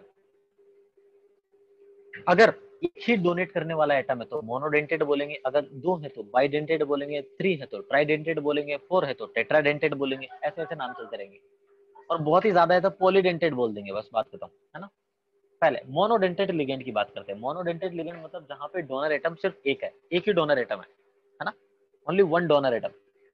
अब उसमें, अब एक ही डोनर एटम है उसमें भी तीन होते हैं, कुछ न्यूट्रल लिगेंड हो, कुछ कैटायनिक लिगेंड होंगे, कुछ एनायनिक लिगेंड होंगे। पहले न्यूट्रल देखते हैं। पहला न्यूट्रल में है वाटर, H2O, जिसको एक्वा बोला जाता है। देखो नाम भी ध्यान रखना आपसे, H2O को एक्वा बोला जाएगा इस पूरे चैप्टर में। जब आईयूपीएससी नेमिंग लिखेंगे ना तब जरूरत पड़ेगा, जब वाटर उसकी जगह एक्वा लिखेंगे हम। अमोनिया की अमाइन बोलते हैं ना, और अमाइन में देखो, अब इसको अमीन से रिलेट मत करना, वहां पे यहाँ पे क्या फर्क है, यहाँ पे डबल एम लिखा मैंने, और ये बहुत लॉजिकल बात है। एक बार जेई में क्वेश्चन पूछा था जहाँ पे दो ऑप्शन में यही कंफ्यूजन था, एक जगह ए एम लिखा हुआ था, एक जगह ए डबल एम लिखा हुआ था, और ए डबल एम वाला ही सही है, मतलब एक लेटर को लेके भी है ना आंसर अलग अलग हो गया था, इसलिए बोल रहा हूँ ए डबल एम है। हमारा जब भी आप लिखेंगे ए डबल एम लिखेंगे, सिंपल सी बात है। ये अमोनिया, अमोनिया की बात कर रहा हूँ मैं। अगर मान लीजिए यहाँ पे आर एन एच टू होगा, तो अगर आर एन एच टू है तो आपको आप लिखते इसको एल्काइल अमाइना, तो आप सिर्फ ए एम आई नहीं लिखना है, डबल एम नहीं लिखना है यहाँ पे, सिर्फ अमोनिया है तो डबल एम आएगा, ठीक है। छोटी सी बात थी, ज्ञान की बात थी, आई थिंक समझ में आ गई, ठीक है। चलिए, तो अमोनिया हो गया, उसके बाद CO, तो कार्बोनिल बोलते हैं। यहाँ पे मैंने ब्रैकेट में बाय सी, इसका मतलब ये कि अभी यहाँ पे कंफ्यूजन है यार। आपने बोला, सर ने बोला कि सर वन डोनर एटम होगा, डोनर एटम कौन है यार, आप लोग डाउट हो रहा होगा। वाटर में ऑक्सीजन है, अमाइन में नाइट्रोजन है, कार्बोनिल में कार्बन है, इसलिए left hand right hand side में लिख दिया बाई कार्बन, कि कार्बन डोनेट कर रहा है। थायोकार्बोनिल में वहां पे भी कार्बन होगा। NO जिसको नाइट्रोसिल बोलते हैं, वहां पे नाइट्रोजन है। पहली बात तो लोन पेयर वही डोनेट करता है। N और O, कार्बन मोनोऑक्साइड और NO में कंफ्यूजन हो रहा होगा, कौन डोनेट करेगा यार, वही डोनेट करेगा जिसका इलेक्ट्रोनेगेटिविटी कम है ना, जिसका इलेक्ट्रोनेगेटिविटी कम हो तो वही डोनेट करता है, सिंपल। अगर दो में कंपटीशन हो तब। फॉस्फीन की बात करेंगे, CH3 हो गया। फिर उसके बाद बात करते हैं में 3 हाइड्रोजन थे, तीनों हाइड्रोजन को हटा के फिनाइल लगा दिया तो ट्राइफिनाइल फोस्फीन बन गया, है ना। यहाँ पे फॉस्फोरस लोन पे डोनेट करेगा, फॉस्फोरस करेगा। पायरिडीन बोलते हैं जिसको, इन शॉर्ट पीवाई लिखा जाता है उसको, वहां पे नाइट्रोजन अपना लोन पे डोनेट करेगा। ध्यान रखना यहाँ पे N2 को आप नाइट्रोजन नहीं बोलते, N2 को यहाँ पे डाई नाइट्रोजन बोलते हैं, तो ये डाई नाइट्रोजन है। O2 को डाई ऑक्सीजन लिखा जाएगा, ऑब्वियस सी बात है, यहाँ पे नाइट्रोजन ही डोनेट करेगा। और ध्यान रखना 2 नाइट्रोजन, इसका मतलब ये मत सोच लेना दोनों नाइट्रोजन डोनेट कर देंगे, नहीं, दोनों में से सिर्फ एक ही नाइट्रोजन डोनेट करेगा, क्योंकि मोनोडेंटेट है। मोनोडेंटेट है मतलब एक ही एटम डोनेट करेगा। फिर बात आती है मिथाइलमाइन की, राइट हैंड साइड में CH3NH2। यहाँ पे देखो मैंने AM ही लिखा, डबल एम नहीं लिखा मैंने। मिथाइलमाइन हो गया, इसके अंदर नाइट्रोजन डोनेट करेगा। मिथाइल अल्कोहल ऑक्सीजन डोनेट करेगा। हाइड्राजीन, दोनों नाइट्रोजन लोन पेयर है, दिमाग नहीं लगाएंगे कि दोनों नाइट्रोजन डोनेट करेंगे क्या, नहीं, सिर्फ एक ही नाइट्रोजन डोनेट करेगा। अब बात यह आती है कि सर ऐसा क्यों, एक ही नाइट्रोजन क्यों, दोनों के पास था लोन पेयर। तो अगर मान लो कि एक मेटल है, उसको दोनों नाइट्रोजन अपना लोन पेयर डोनेट, एक ही कंपाउंड में 2 एटम में और दोनों डोनेट करेंगे तो फिर रिंग बनेगा, हमेशा रिंग बनेगा। और ये जो रिंग बन रहा है ये क्या है, 3 मेंबर रिंग बन रहा है। और 3 मेंबर रिंग क्या होता है, हाईली स्ट्रेन रिंग होता है, एंगल स्ट्रेन बहुत ज्यादा है, अनस्टेबल है ये।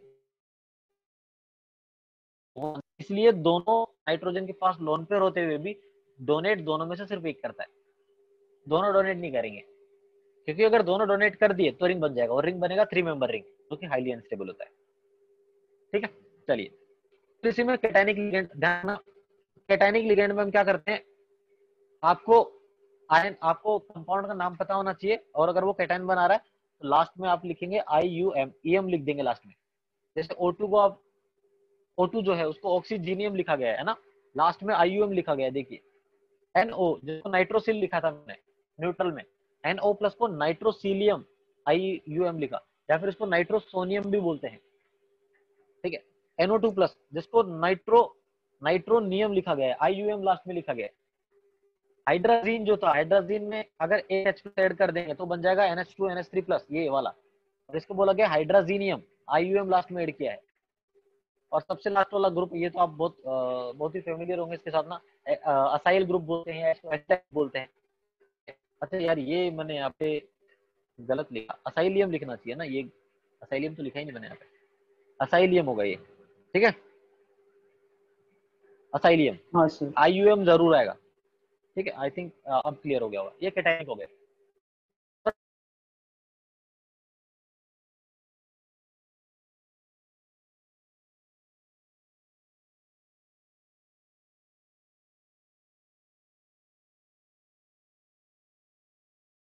फ्लो F माइनस क्या होता है, फ्लोराइड। फ्लोराइड के लास्ट में ई आ रहा है, ई को हटा के ओ लगा दो तो फ्लोराइड हो गया, है ना। क्लोराइड है तो क्लोराइड हो गया, ब्रोमाइड है ब्रोमाइड हो गया, आयोडाइड है आयोडाइड हो गया, ऑक्साइड है ऑक्साइड हो गया, हाइड्रोक्साइड हो गया, सल्फाइड हो गया, मिथोक्साइड हो गया, क्लोरो बोल सकते हैं, ब्रोमो हो गया, आइड हो गया, ऑक्सो हो गया, हाइड्रोक्स हो गया, सल्फो हो गया, मिथोक्स हो गया, कुछ भी लिख सकते हैं दोनों में से, पहली बात तो ये। बट एट प्रेजेंट जो लेटेस्ट है ना, लेटेस्ट नोमेनक्लेचर के हिसाब से जो हम यूज करते हैं वो है फ्लोरो क्लोरो ब्रोमो आइडो। बहुत पहले यूज किया जाता फ्लोराइडो क्लोराइडो ब्रोमाइडो, अब हम फ्लोरो क्लोरो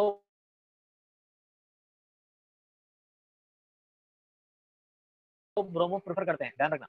बट अगर आप दोनों, नया रूल आया तो पहले वाले को हमने एक्सेप्ट नहीं किया, नहीं एक्सेप्टेबल है दोनों, फर्क नहीं पड़ता, है ना। और आपको पहली बात तो सिंपल सी बात है, आपको क्वेश्चन अगर आएगा बिना तो IUPAC कंपाउंड लिखा हुआ रहेगा, आपको नेम चेक करना उसका, तो ऑप्शन में आप नेम चेक करोगे तो आपको आइडिया लग जाएगा कि यार उसमें फ्लोरो लिखा है या फ्लोराइड लिखा है, बस आपको सब्जेक्टिव पेपर तो देना नहीं है, राइट। बट फिर भी अगर आपको लिखना पड़े, आपसे कोई पूछे फिर बोले कि दोनों में से एक सेलेक्ट करो, तो आप बोलेंगे फ्लोरो क्लोरो ब्रोमो आइडो, इनको प्रेफर करेंगे। ठीक है, फिर O2 माइनस जो कि सुपर ऑक्साइड होता है गाइस, उसको सुपर ऑक्साइडो बोलेंगे। O2 माइनस 2 जो कि पेरोक्साइड होता है उसको पेरोक्साइडो बोलेंगे। सुपर ऑक्साइडो को सुपर ऑक्सो बोल सकते हैं, सुपर ऑक्साइडो को सुपर ऑक्सो बोल सकते हैं, और पेरोक्साइडो को पेरोक्सो बोल सकते हैं। अच्छा, कुछ वॉइस का इशू आ रहा है क्या? नहीं सर। हाँ ठीक है।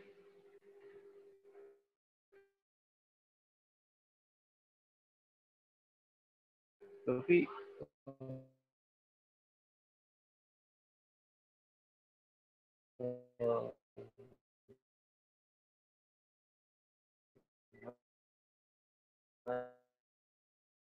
दिख रहा था, नेट स्पीड थोड़ा स्लो हो गया था इसलिए।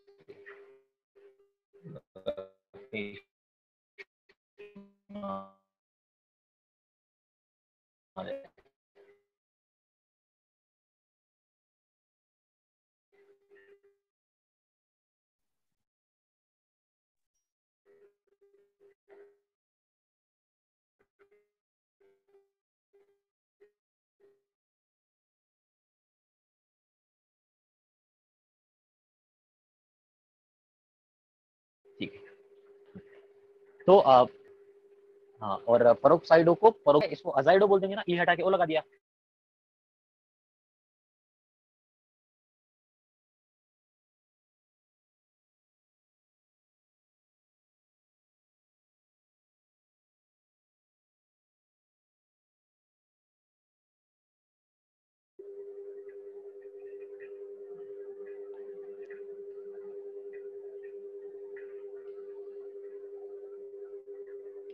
हाँ, तो मैं बता रहा था N3 लिखना, N3 लिखना और अजाइड लिखना, दोनों में वो फर्क है, बहुत बहुत डिफरेंस है। पहले तो ये हटा देता हूँ। देखो अजाइड N3 लिखा, जैसे यहाँ पे मैंने, पहले मैं बता देता हूँ फिर बाद में एग्जांपल दूंगा। अजाइड हो गया, अगर N3 पूरा एक साथ है तो, अगर 3 नाइट्रोजन अलग अलग लिए तो उसको ट्राई नाइट्राइडो बोलेंगे, क्योंकि तीनों अलग अलग है। अगर सिर्फ NH2 लिखा हुआ है उसको अमाइडो बोलेंगे, हम जानते हैं। बट अगर NH पूरे का होल ट्वाइस लिखा हुआ है तो उसको डाई इमिडो बोलेंगे। सिंपल सी बात है, राइट। जो ऊपर मैंने लिखा था उसमें N3 वो अजाइड था, मतलब तीनों नाइट्रोजन आपस में जुड़े हुए थे। और राइट में जो N का ब्रैकेट करके 3 लिखा, वहां पे तीनों नाइट्रोजन अलग अलग है ना, तीनों को आपस में एक दूसरे से कोई मतलब नहीं है, तीनों अलग अलग है, इसलिए ट्राई वर्ड यूज किया वहां पे। तो ब्रैकेट का भी बहुत बड़ा रोल है, मतलब आप ये देख रहे हो ना, ठीक है। तो मोनोडेंटेट हो गया गाइस, उसके बाद आता है बाइडेंटेट। बाइडेंटेट मतलब दो डोनर एटम होंगे। अब बहुत ही स्टैंडर्ड है यहाँ पे, क्योंकि बाइडेंटेट लिगेंड थोड़े बड़े होते हैं, तो यार आईयूपीएसी नेमिंग में इतना बड़ा लिखना जरूरी है क्या? शॉर्टकट में लिखेंगे। सबसे पहला, सबसे most important, ethylene diamine. Ethylene diamine को इन शॉर्ट EN लिखा जाता है। इथाइलिन डायमाइन का स्ट्रक्चर कैसे याद रखेंगे? पहले इथाइल बनाएंगे 2 कार्बन का, और दोनों कार्बन के कॉर्नर पे NH2 लगा देंगे अमाइन के लिए, ठीक है। आई थिंक क्लियर होता है, ठीक है। ये था इथाइलिन डायमाइन वाला, सिंपल। उसके बाद यस सर। इथाइलिन डायमाइन के बाद पहली बात, अगर बाइडेंटेट है, मतलब एक ही कंपाउंड, एक ही मॉलिक्यूल में 2 डोनर एटम है, तो दोनों डोनेट करेंगे। जब दोनों डोनेट करेंगे, और ऑब्वियस सी बात है दोनों डोनेट करेंगे तो एक ही मेटल को डोनेट करेंगे, जब दोनों मिलकर एक ही मेटल को डोनेट करेंगे तो रिंग तो बनना है, रिंग तो बनेगा। यहाँ पे कितना मेंबर रिंग बन रहा है? 5 मेंबर रिंग बन रहा है। आप देख सकते हैं 2 नाइट्रोजन है, 2 कार्बन है और 1 मेटल है, पांचों मिलकर एक रिंग बना रहे हैं, 5 मेंबर रिंग है।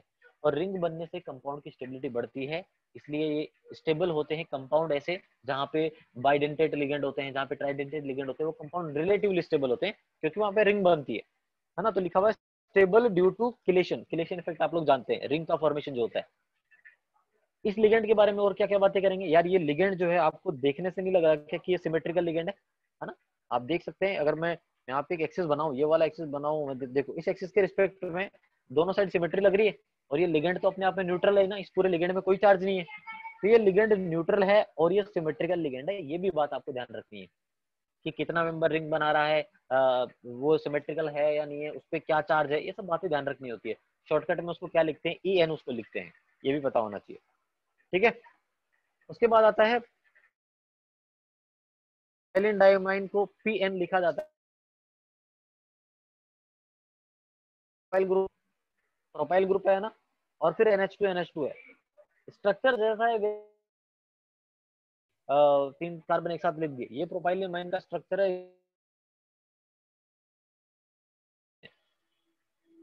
यहाँ पे पहली बात, ये लिगेंड अपने आप में सिमेट्रिकल नहीं है, क्योंकि इधर तो CH3, इधर तो कुछ भी नहीं, खाली है यार। तो सिमेट्रिकल तो नहीं है, इसलिए असिमेट्रिकल लिगेंड लिखा।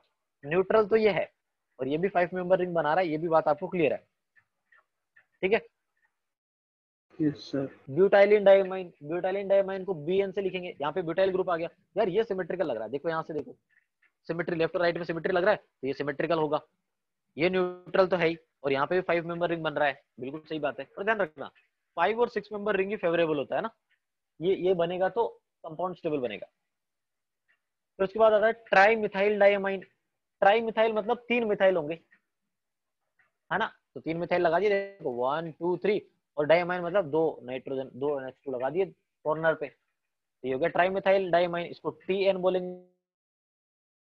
नाइट्रोजन लोन पे डोनेट करेंगे तो रिंग जो बनेगा 6 मेंबर रिंग बनेगा। ये तो क्लियर हो रहा है आपको कि मान लीजिए मेटल है तो मेटल को मिला के 6 मेंबर रिंग बनेगा, और मेटल को तो गिरना ही पड़ेगा ना, ऑब्वियस सी बात है।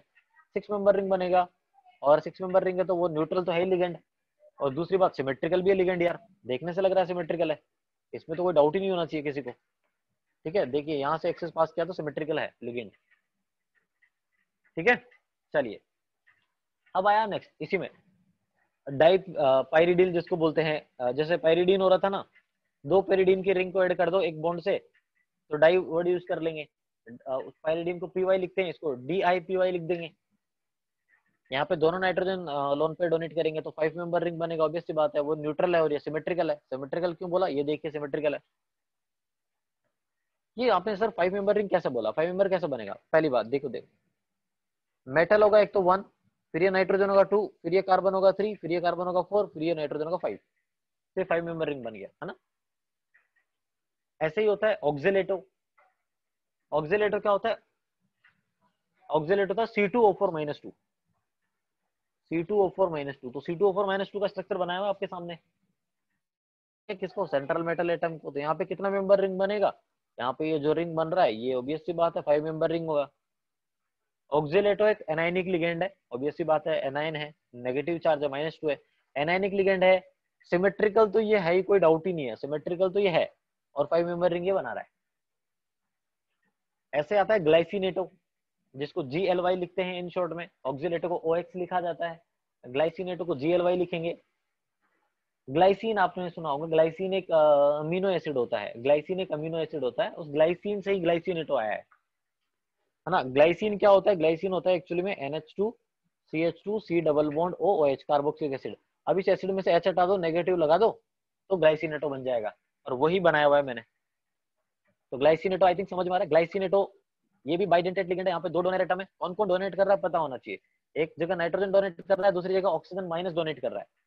तो ये एनायनिक लिगेंड है गाइस, पहले तो ये क्लियर होता है, ये एनायनिक लिगेंड है, और ये असिमेट्रिकल है, क्योंकि सिमेट्री नहीं है इस लिगेंड में। आप देखिए, आप कहीं से भी एक्सेस पास करो, सिमेट्री नहीं है, ये असिमेट्रिकल लिगेंड है। ठीक है, उसके बाद आता है एसिटाइल एसिटोनेटो।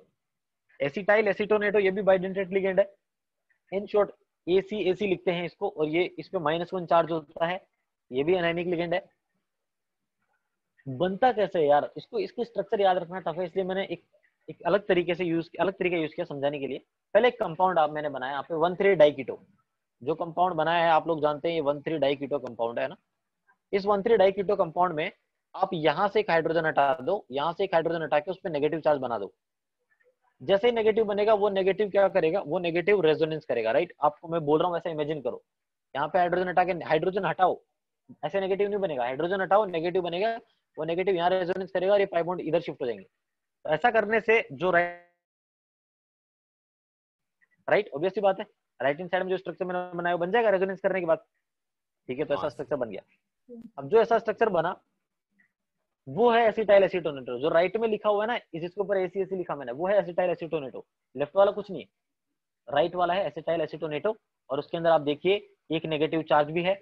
ये एनायनिक लिगेंड है, पहली बात तो इंपॉर्टेंट कि ये एनायनिक लिगेंड है ना। दूसरी बात सिमेट्रिकल लिखा मैंने। अब ये बात डाइजेस्ट नहीं हो रही है आप लोगों की, सर ने सिमेट्रिकल क्यों लिखा। सिमेट्रिकल इसलिए लिखा क्योंकि आप एक बार ध्यान से सुनना, आप इतने से पार्ट को ध्यान से देखो, ये इतने से पार्ट में रेजोनेंस हो रहा है, अल्टीमेट रेजोनेंस हो रहा है, pi sigma negative, pi sigma negative का रेजोनेंस हो रहा है, तो पाई बॉन्ड के इलेक्ट्रॉन घूमते रहेंगे इन्हीं के बीच में। इसका मतलब पाई बॉन्ड, अगर आप रियल हाइब्रिड बनाओगे इसका, तो रियल हाइब्रिड आपको कैसा दिखेगा, रियल हाइब्रिड में आपको दिख जाएगा कि पाई इलेक्ट्रॉन, ये पाई बॉन्ड एक जगह नहीं है, ये तो मूव कर रहे हैं। तो मूव कर रहे हैं तो उसका एक्चुअल स्ट्रक्चर मैंने बनाया है नीचे, ये देखिए यहाँ पे, यहाँ से अगर आप एक्सेस पास करते हैं तो ये लिगेंड आपको सिमेट्रिकल दिखेगा गाइस, ये सिमेट्रिकल है।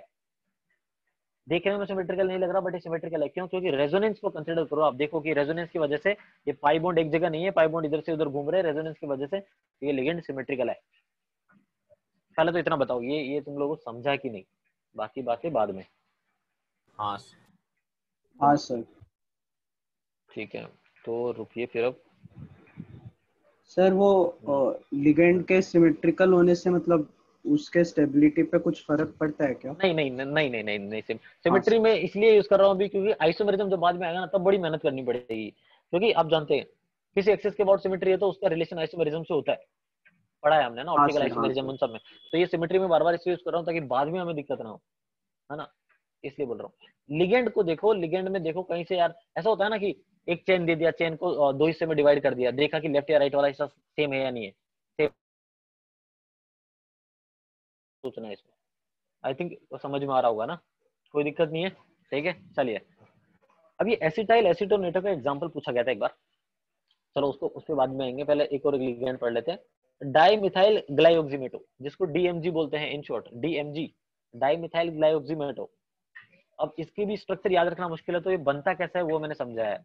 ग्लाइओक्सल लो, है ना, ग्लाइओक्सल लिया आपने, ग्लाइओक्सल क्या होता है, दो एल्डिहाइड ग्रुप डायरेक्टली बॉन्डेड है, उस ग्लाइओक्सल का रिएक्शन कराया NH2OH के साथ।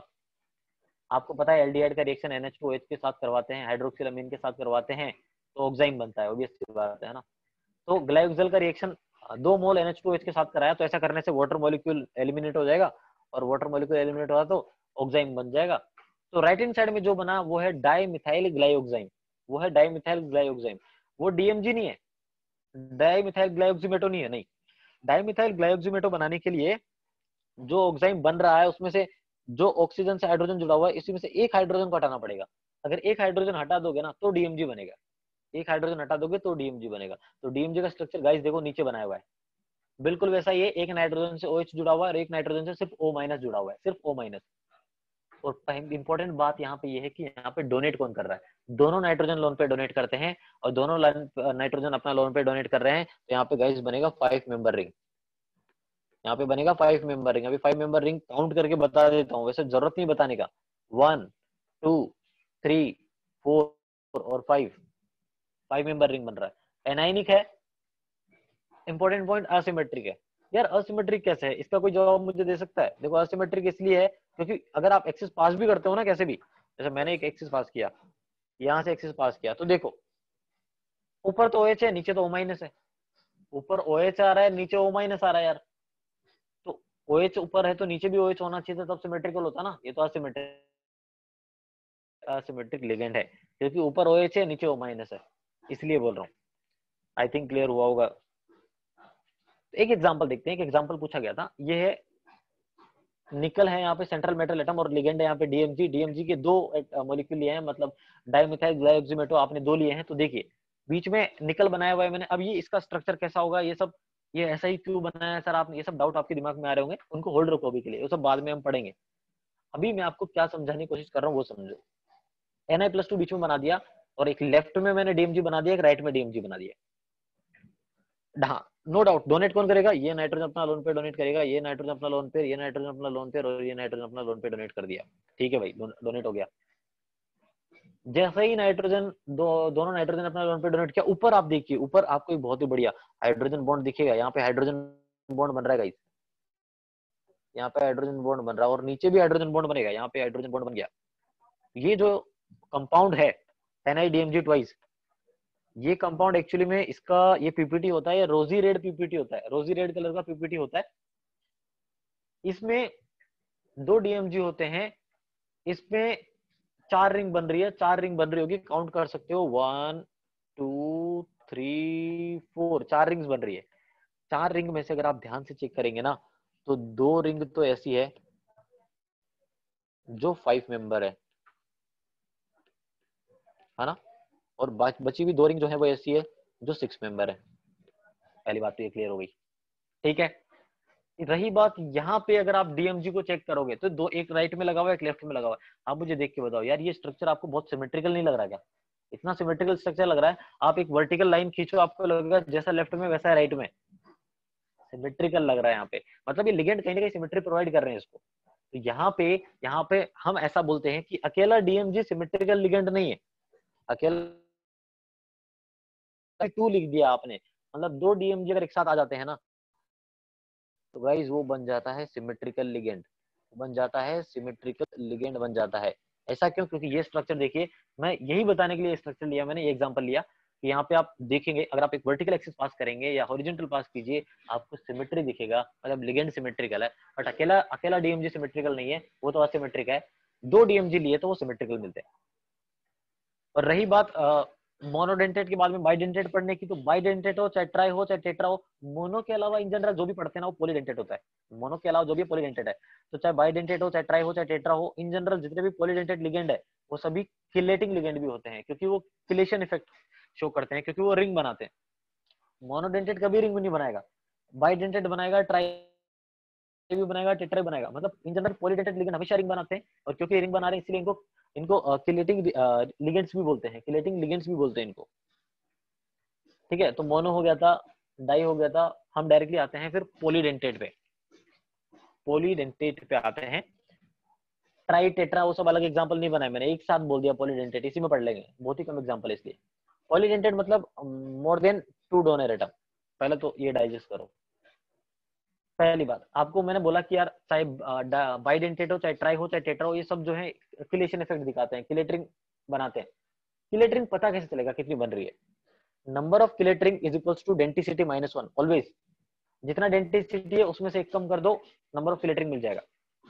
जैसे जैसे मानिए हम पॉलीडेंटेट पढ़ रहे हैं, सबसे पहला एग्जांपल आता है इसके अंदर डाई ईएन, डाई इथाइल ट्राइअमाइन। अच्छा सोचिए, आपने ईएन पढ़ा था राइट? आपको ईएन मैंने बताया था कि ईएन क्या होता है। अगर ईएन से पहले डाई लगा देंगे, मतलब पहले ईएन क्या था? Ethylene diamine. एक इथाइल था 2 अमीन थे, अब डाई लगा दिया मतलब 2 इथाइल होंगे और 3 अमीन होंगे। सिंपल सी बात है। अब 2 इथाइल होंगे और 3 NH2 होंगे, एक एक से बढ़ा दिया दोनों को। Di word use, tri use कर देंगे फिर एक एक से बढ़ा देंगे, टेट्रा यूज कर देंगे फिर एक एक से बढ़ा देंगे, चलता रहेगा ऐसे। ईएन के आगे चलता रहता है। तो डाई ईएन मतलब डाई इथाइल, आपको दिख रहा होगा एग्जांपल में, स्ट्रक्चर में 2 इथाइल ग्रुप है ये देखिए। और ट्राई अमाइन मतलब 1 2 3 3 NH2 ग्रुप आ गए। डोनेट कौन कर रहा है? तीनों नाइट्रोजन के पास लोन पेयर है, तीनों लोन पेयर डोनेट करेंगे और एक ही मेटल को डोनेट करेंगे। तीनों मिलके एक ही मेटल को डोनेट कर रहे हैं, तो 2 रिंग बनाएंगे, एक लेफ्ट में एक राइट में। लेफ्ट वाले भी 5 मेंबर रिंग है, मैं दिखा रखा हूँ स्क्रीन पे, और राइट वाले भी 5 मेंबर रिंग है। तो रिंग्स कितनी बनी? 2 ही रिंग बनी, क्योंकि डेंसिटी 3 था इसका, डेंसिटी 3 है, इसलिए किलेटरिंग कितना होगा? डेंसिटी -1, 3 -1 मतलब 2 हो गया, 2 बना। और ये लिगेंड न्यूट्रल है, ये भी ध्यान रखेंगे। उसके बाद ट्राई ईएन आता है, ट्राई ईएन आया तो फिर से एक और बढ़ा देंगे, यहाँ पे ट्राई इथाइल 1 2 3, 3 इथाइल यूज किए और 3 इथाइल है तो 4 नाइट्रोजन आ जाएंगे यहाँ पे। ठीक है, आई थिंक यार ये समझ में आ रहा है ना तुम लोगों को? हाँ यस सर। पक्का? हाँ सर। ठीक है, ग्रेट। तो डेंसिटी 4 हो गया इसमें ट्राई ईएन में। डेंसिटी 4 है तो किलेटरिंग 3 होगा, एक कम होगा, 4 रिंग बनेगी। तो नंबर दे देता हूँ, आप लोगों को थोड़ा कंफ्यूजन होगा। 1 2 3, ये 3 रिंग्स हो गए ना। ट्राई पाइरिडिन, जैसे पाइरिडिन था मोनो, 2 pyridine आए तो बाइडेंटेट बन गया, 3 pyridine एक साथ जुड़ गए तो ट्राइडेंटेट बन जाएगा, है ना। इसका डेंसिटी क्या है? इसका डेंसिटी, ये न्यूट्रल है पहली बात तो, पूरा डेंसिटी 3 है, और रिंग कितनी बनेगी? 2 बनेगी। और दोनों कितने मेंबर रिंग बनेगी? 1 मिनट, दोनों 5 मेंबर रिंग्स बनेगी, और मैं लिख देता हूँ यार, दोनों 5 मेंबर रिंग बनेगी। ठीक है, उसके बाद आता है एनटीए, इसमें तो कुछ डाउट ही नहीं है। एनटीए यहाँ पे फुल फॉर्म अलग है इसका, है ना, nitrilo try acetate.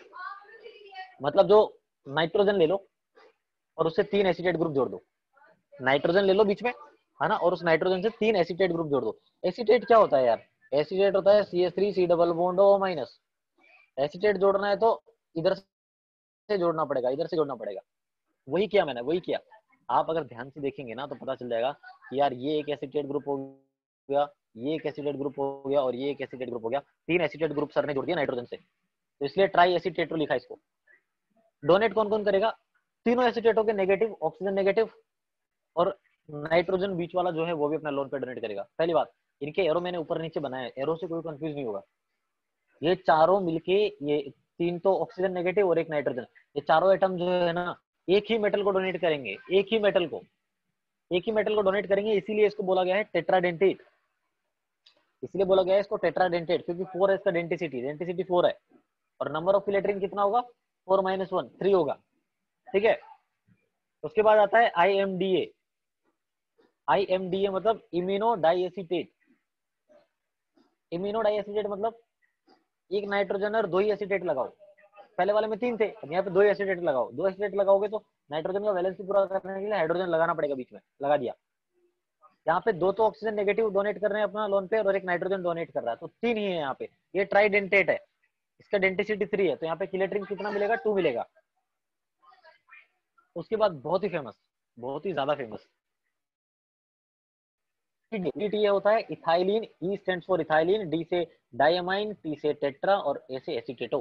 Ethylene diamine tetra एसीटेटो मतलब एक इथाइल बनाओ, 2 CH2 इथाइल हो गया, वर्ड के हिसाब से चलो इथाइल बनाया, फिर डायमाइन 2 नाइट्रोजन लगा दो, ठीक है, फिर टेट्रा एसीटेट मतलब 4 एसीटेट ग्रुप लगा दो, तो एक नाइट्रोजन से दो एसीटेट ग्रुप जोड़ दिए, ये देखो, और लेफ्ट वाले नाइट्रोजन से भी 2 एसीटेट ग्रुप जोड़ दिए मैंने, ठीक है।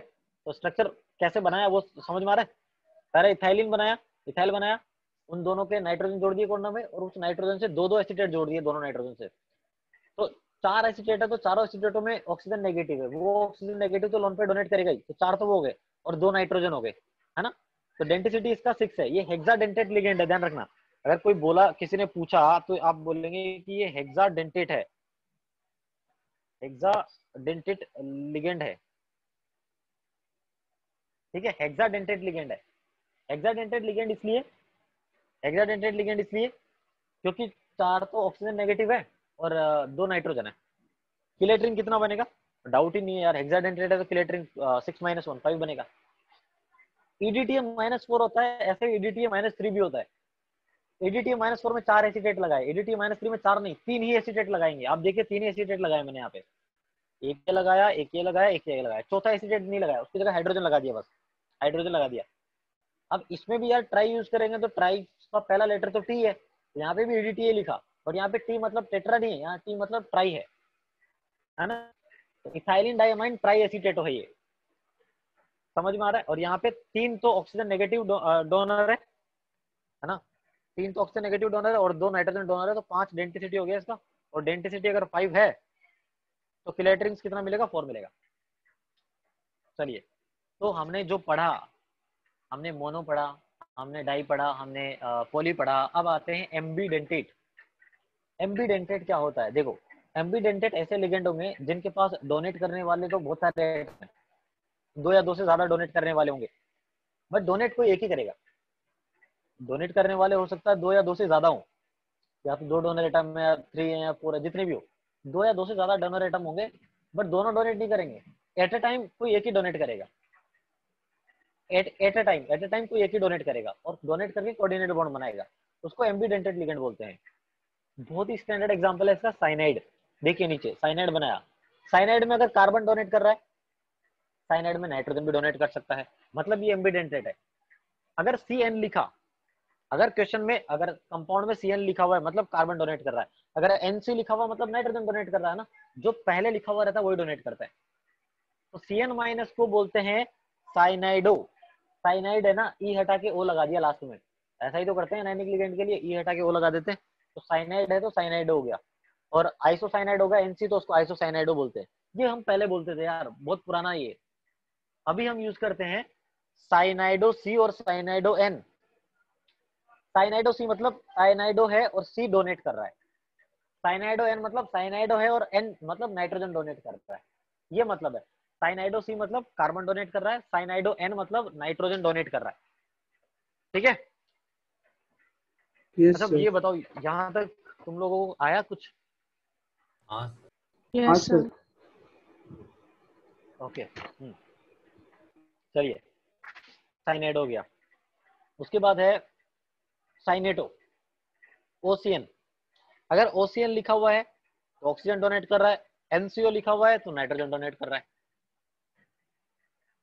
साइनेटो बोलेंगे ऑक्सीजन डोनेट कर रहा है तो, और नाइट्रोजन डोनेट कर रहा है तो आइसोसाइनेटो बोलेंगे, ठीक है। जो साइनेटो और आइसोसाइनेटो लिखा वो पहले यूज करते थे, अभी क्या यूज करते हैं, अभी यूज करते हैं साइनेटो O साइनेटो N। मतलब साइनेटो में ऑक्सीजन डोनेट कर रहा है तो साइनेटो O, अगर साइनेटो में N डोनेट कर रहा है तो साइनेटो N।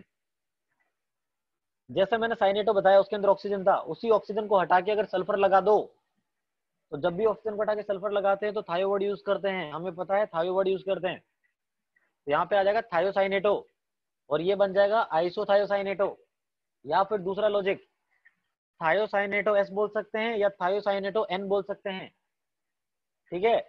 अगर SCN लिखा हुआ है मतलब सल्फर डोनेट कर रहा है, NCS लिखा हुआ है मतलब नाइट्रोजन डोनेट कर रहा है, ये भी क्लियर हो रहा है।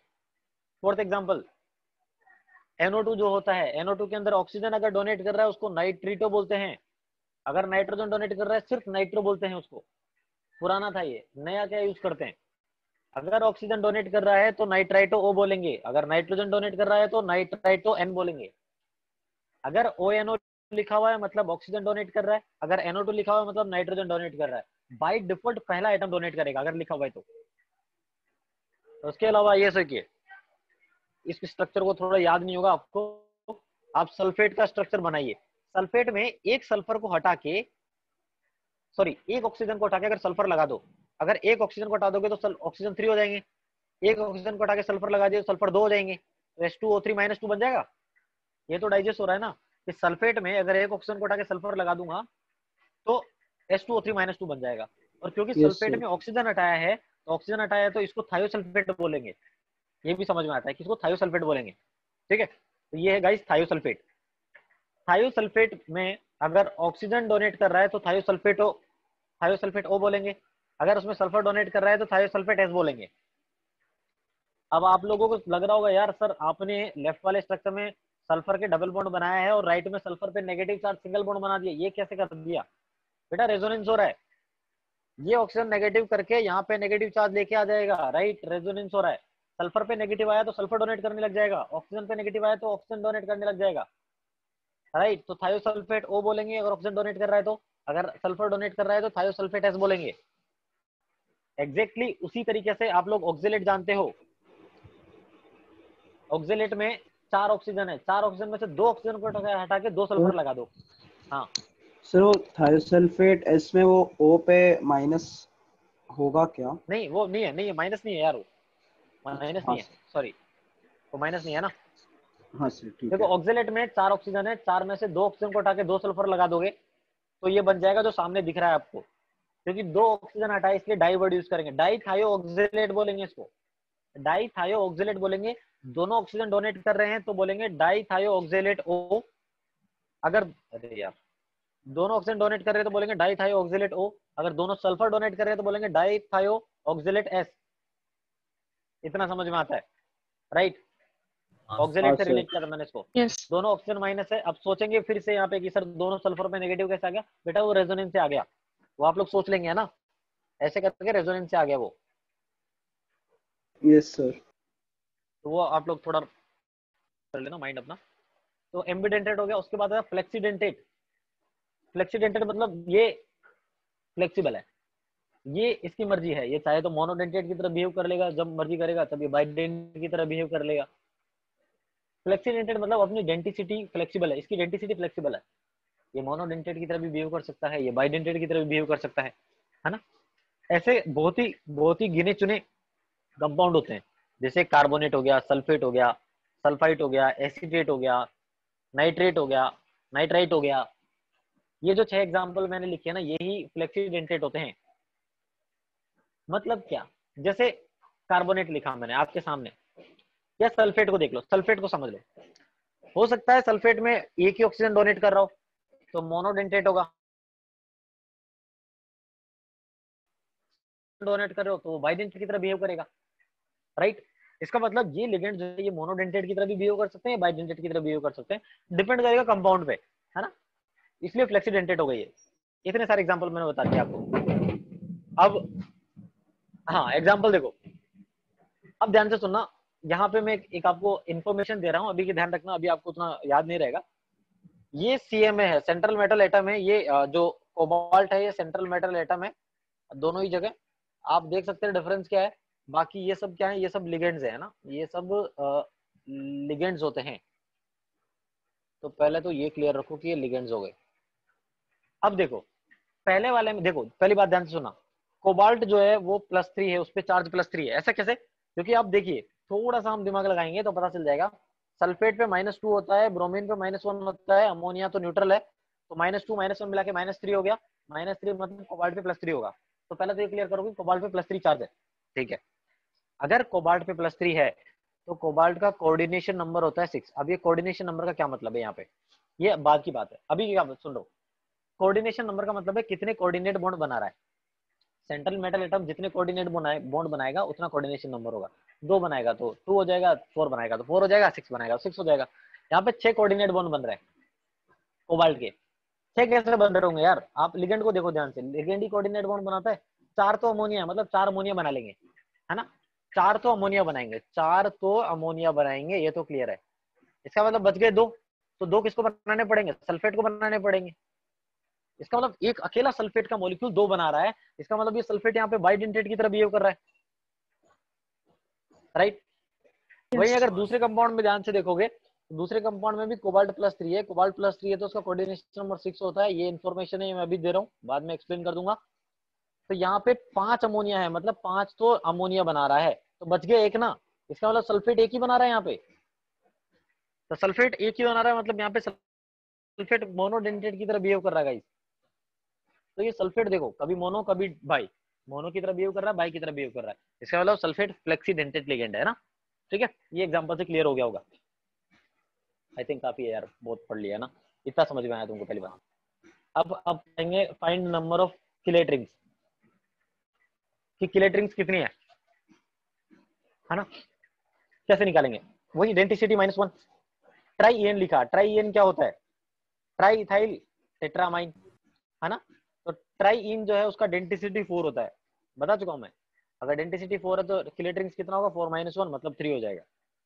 एक सिंपल सा एग्जांपल मैंने सॉल्व करके तुम्हारे सामने रख दिया। एक इंपॉर्टेंट पॉइंट मैं बताना चाहूंगा, एडीटीए -4 की बात करें तो एडीटीए -4 जो है, एडीटीए -4 कैन बी ए फ्लेक्सीडेंटेड लिगेंड, मतलब है तो इसके पास 6 डोनर एटम, हो सकता है कि सभी 6 के 6 डोनर एटम डोनेट नहीं कर रहे हो सकता है कोई 5 ही डोनेट कर रहे हो सकता है 4 ही डोनेट कर रहे हो। तो ईडीटीए -4 भी कभी कभी फ्लेक्सीडेंटेड लिगेंड की तरह बिहेव कर सकता है, ये मैं कहना चाह रहा हूँ, ठीक है। आई थिंक यहाँ तक किसी को कोई डाउट नहीं है, राइट। आया ना, बोल, ठीक है चलिए, ठीक है। तो अब देखो, अभी हम पढ़ते हैं और अब जो है लिखना पड़ेगा, क्योंकि ना ज्यादा तो मुझे लग रहा था कि शायद उतना ही हो पाएगा आज, बट इन्फॉर्मेशन बेस्ड है ना, तो थोड़ा ज्यादा कंटेंट हमने आज पढ़ लिया, ठीक है। तो पहला क्लासिफिकेशन था गाइस, पहले क्लासिफाई किया था मैंने डेंटिसिटी के बेसिस पे। डेंटिसिटी के बेसिस पे 5 तरीके से पढ़ा, मोनो पढ़ा, डाई पढ़ा, पोली पढ़ा, फ्लेक्सीडेंटेड पढ़ा और एम्बीडेंटेड पढ़ा, 5 पढ़ लिए। अब आता है second, on the basis of donating tendency, on the basis of donating, या तो डोनेटिंग या फिर एक्सेप्टिंग बोल सकते हैं, डोनेटिंग या फिर एक्सेप्टिंग। ऐसा क्यों बोल रहा हूं मैं, ये समझ में आएगा। ऐसा इसलिए क्योंकि कभी कभी है ना लिगेंड लोन पे एक्सेप्ट भी कर लेता है, बट एक्सेप्ट कर रहा है, इसका मतलब सिंपल सी बात है, पहले डोनेट करेगा फिर एक्सेप्ट करेगा। ऐसा नहीं कि डोनेट नहीं कर रहा सीधा एक्सेप्ट कर रहा है, नहीं। डोनेट और डोनेशन और एक्सेप्ट, डोनेट भी कर रहा है और एक्सेप्ट भी कर रहा है, साइमल्टेनियसली भी चलता है। कुछ लिगेंड ऐसे होते हैं जो डोनेट भी कर रहे हैं और एक्सेप्ट भी कर लेते हैं, तो इसलिए लिखा है यहाँ पे डोनेटिंग और एक्सेप्टिंग टेंडेंसी, ठीक है, on the basis of donating and accepting tendency. या फिर इसी को थोड़ा सिंप्लीफाई कर दूं मैं, तो फिर लिखूंगा on the basis of bonding interaction, on the basis of bonding interaction between ligand and central metal atom। Ligand और सेंट्रल मेटल एटम के बीच में सिर्फ लिगेंड अगर डोनेट कर रहा है तो अलग होगा, अगर लिगेंड डोनेट के साथ एक्सेप्ट भी कर रहा है तो अलग बिहेवियर होगा, ठीक है। तो इस बेसिस पे हम 2 तरीके से क्लासिफाई करते हैं गाइस इनको। सबसे पहले जो होता है वो है क्लासिकल लिगेंड्स, वो होते हैं क्लासिकल लिगेंड्स, ठीक है। क्लासिकल लिगेंड्स कौन कौन से होते हैं, हाँ ठीक है, पहले डेफिनेशन लिख देते हैं। Ligands which can only donate, जो सिर्फ डोनेट करेगा, which can only donate its lone pair, ठीक है, into its lone pair into vacant orbital, हाँ vacant orbital of metal cation, vacant orbital of metal cation, metal cation हो सकता है या एटम हो सकता है, उस पर कंफ्यूज नहीं होना, मेटल मेटल न्यूट्रल भी हो सकता है बेटा, कोई फर्क नहीं पड़ता, इसलिए लिखा मेटल कैटायन और एटम चलेगा, सिर्फ डोनेट कर रहा है तो। सेकंड आता है non classical, non classical ligands, जो डोनेट भी करेगा और साइमल्टेनियसली एक्सेप्ट भी करेगा, ठीक है, तो यहां पे लिखेंगे when ligand donates its lone pair into vacant orbital of atom, but simultaneously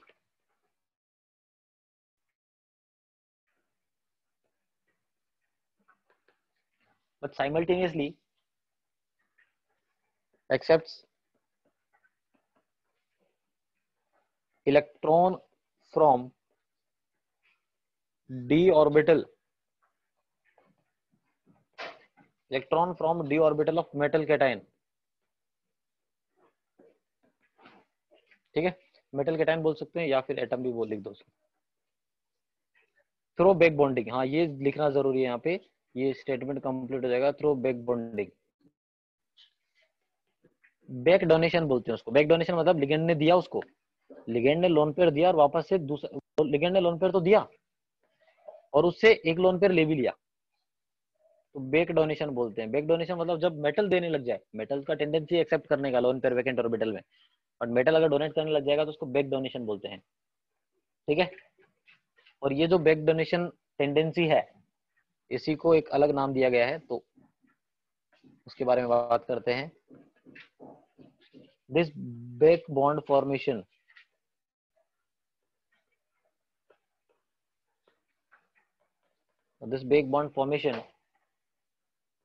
is called, या फिर बोल सकते हैं this back bond formation phenomena is called synergic bonding. Synergic bonding इसको बोलते हैं, सिनर्जिक बॉन्डिंग, ठीक है, सिनर्जिक बॉन्डिंग हो गया, ठीक है। अब क्योंकि क्लासिकल लिगेंड तो बहुत सिंपल है यार, जो लोन पे डोनेट कर रहे हैं इतने तो हमने पढ़े ही है ना, सभी लोन पे डोनेट करने वाले ही तो एग्जांपल पढ़े हैं अब तक। नॉन क्लासिकल में डाउट है कि यार ऐसे कौन से जो लोन पे डोनेट भी कर लेते हैं और एक्सेप्ट भी कर लेते हैं, तो नॉन क्लासिकल लिगेंड का क्लासिफिकेशन पढ़ेंगे, ये इंपॉर्टेंट है हमारे लिए, है ना। तो पढ़ेंगे नॉन क्लासिकल, नॉन क्लासिकल जो लिगेंड्स होते हैं इनको आप पाई एसिड भी बोलते हैं, ध्यान रखना, इनको पाई एसिड भी बोलते हैं, इनको पाई एसिड लिगेंड्स भी बोला जाता है, ठीक है, या फिर इनको पाई एक्सेप्टर लिगेंड्स भी बोला जाता है, ठीक है। ऐसा क्यों बताऊंगा मैं, ठीक है, पाई एक्सेप्टर लिगेंड्स भी बोल सकते हैं इनको, ठीक है। चलिए, ये दो तरीके के होते हैं नॉन क्लासिकल लिगेंड, तरीके के होते हैं। कैसे कि मेटल था और लिगेंड था, या मेटल को बनाया, फिर मेटल ने डोनेट कर दिया लिगेंड को, बना लिया पाई बॉन्ड, ये हो गया, ठीक है। दूसरा क्या है, दूसरा है कि ये मेटल है और ये लिगेंड है। लिगेंड ने, देखो पहले वाले में लिगेंड ने अपना लोन पेयर डोनेट किया था ना, लोन पेयर डोनेट किया था ना, सिग्मा बॉन्ड बन रहा था। अब मैं बोल रहा हूँ कि यहाँ पे लिगेंड ने मेटल को डोनेट किया, सिग्मा बॉन्ड डोनेट नहीं किया, अपना पाई इलेक्ट्रॉन क्लाउड, आप लोग समझते होंगे जब भी रेजोनेंस होता है तो पाई इलेक्ट्रॉन मूव करते हैं, वो पाई इलेक्ट्रॉन को पूरे को क्या बोलते हैं, पाई इलेक्ट्रॉन क्लाउड बोलते हैं ना। अगर लिगेंड ने अपना पाई इलेक्ट्रॉन क्लाउड ही डोनेट कर दिया तो यहाँ पे इसके नीचे पाई लिखूंगा, और फिर मेटल से लिगेंड एक्सेप्ट कर रहा है तो भी पाई, मतलब मेटल ने, अगर लिगेंड ने अपना लोन पेयर डोनेट किया तो अलग, और लिगेंड ने अपना अगर पाई इलेक्ट्रॉन क्लाउड ही डोनेट कर दिया तो वो अलग है, ठीक है, इतना समझ में आ रहा है? दो तो पहले तो ये बताओ, ये दोनों समझ में है?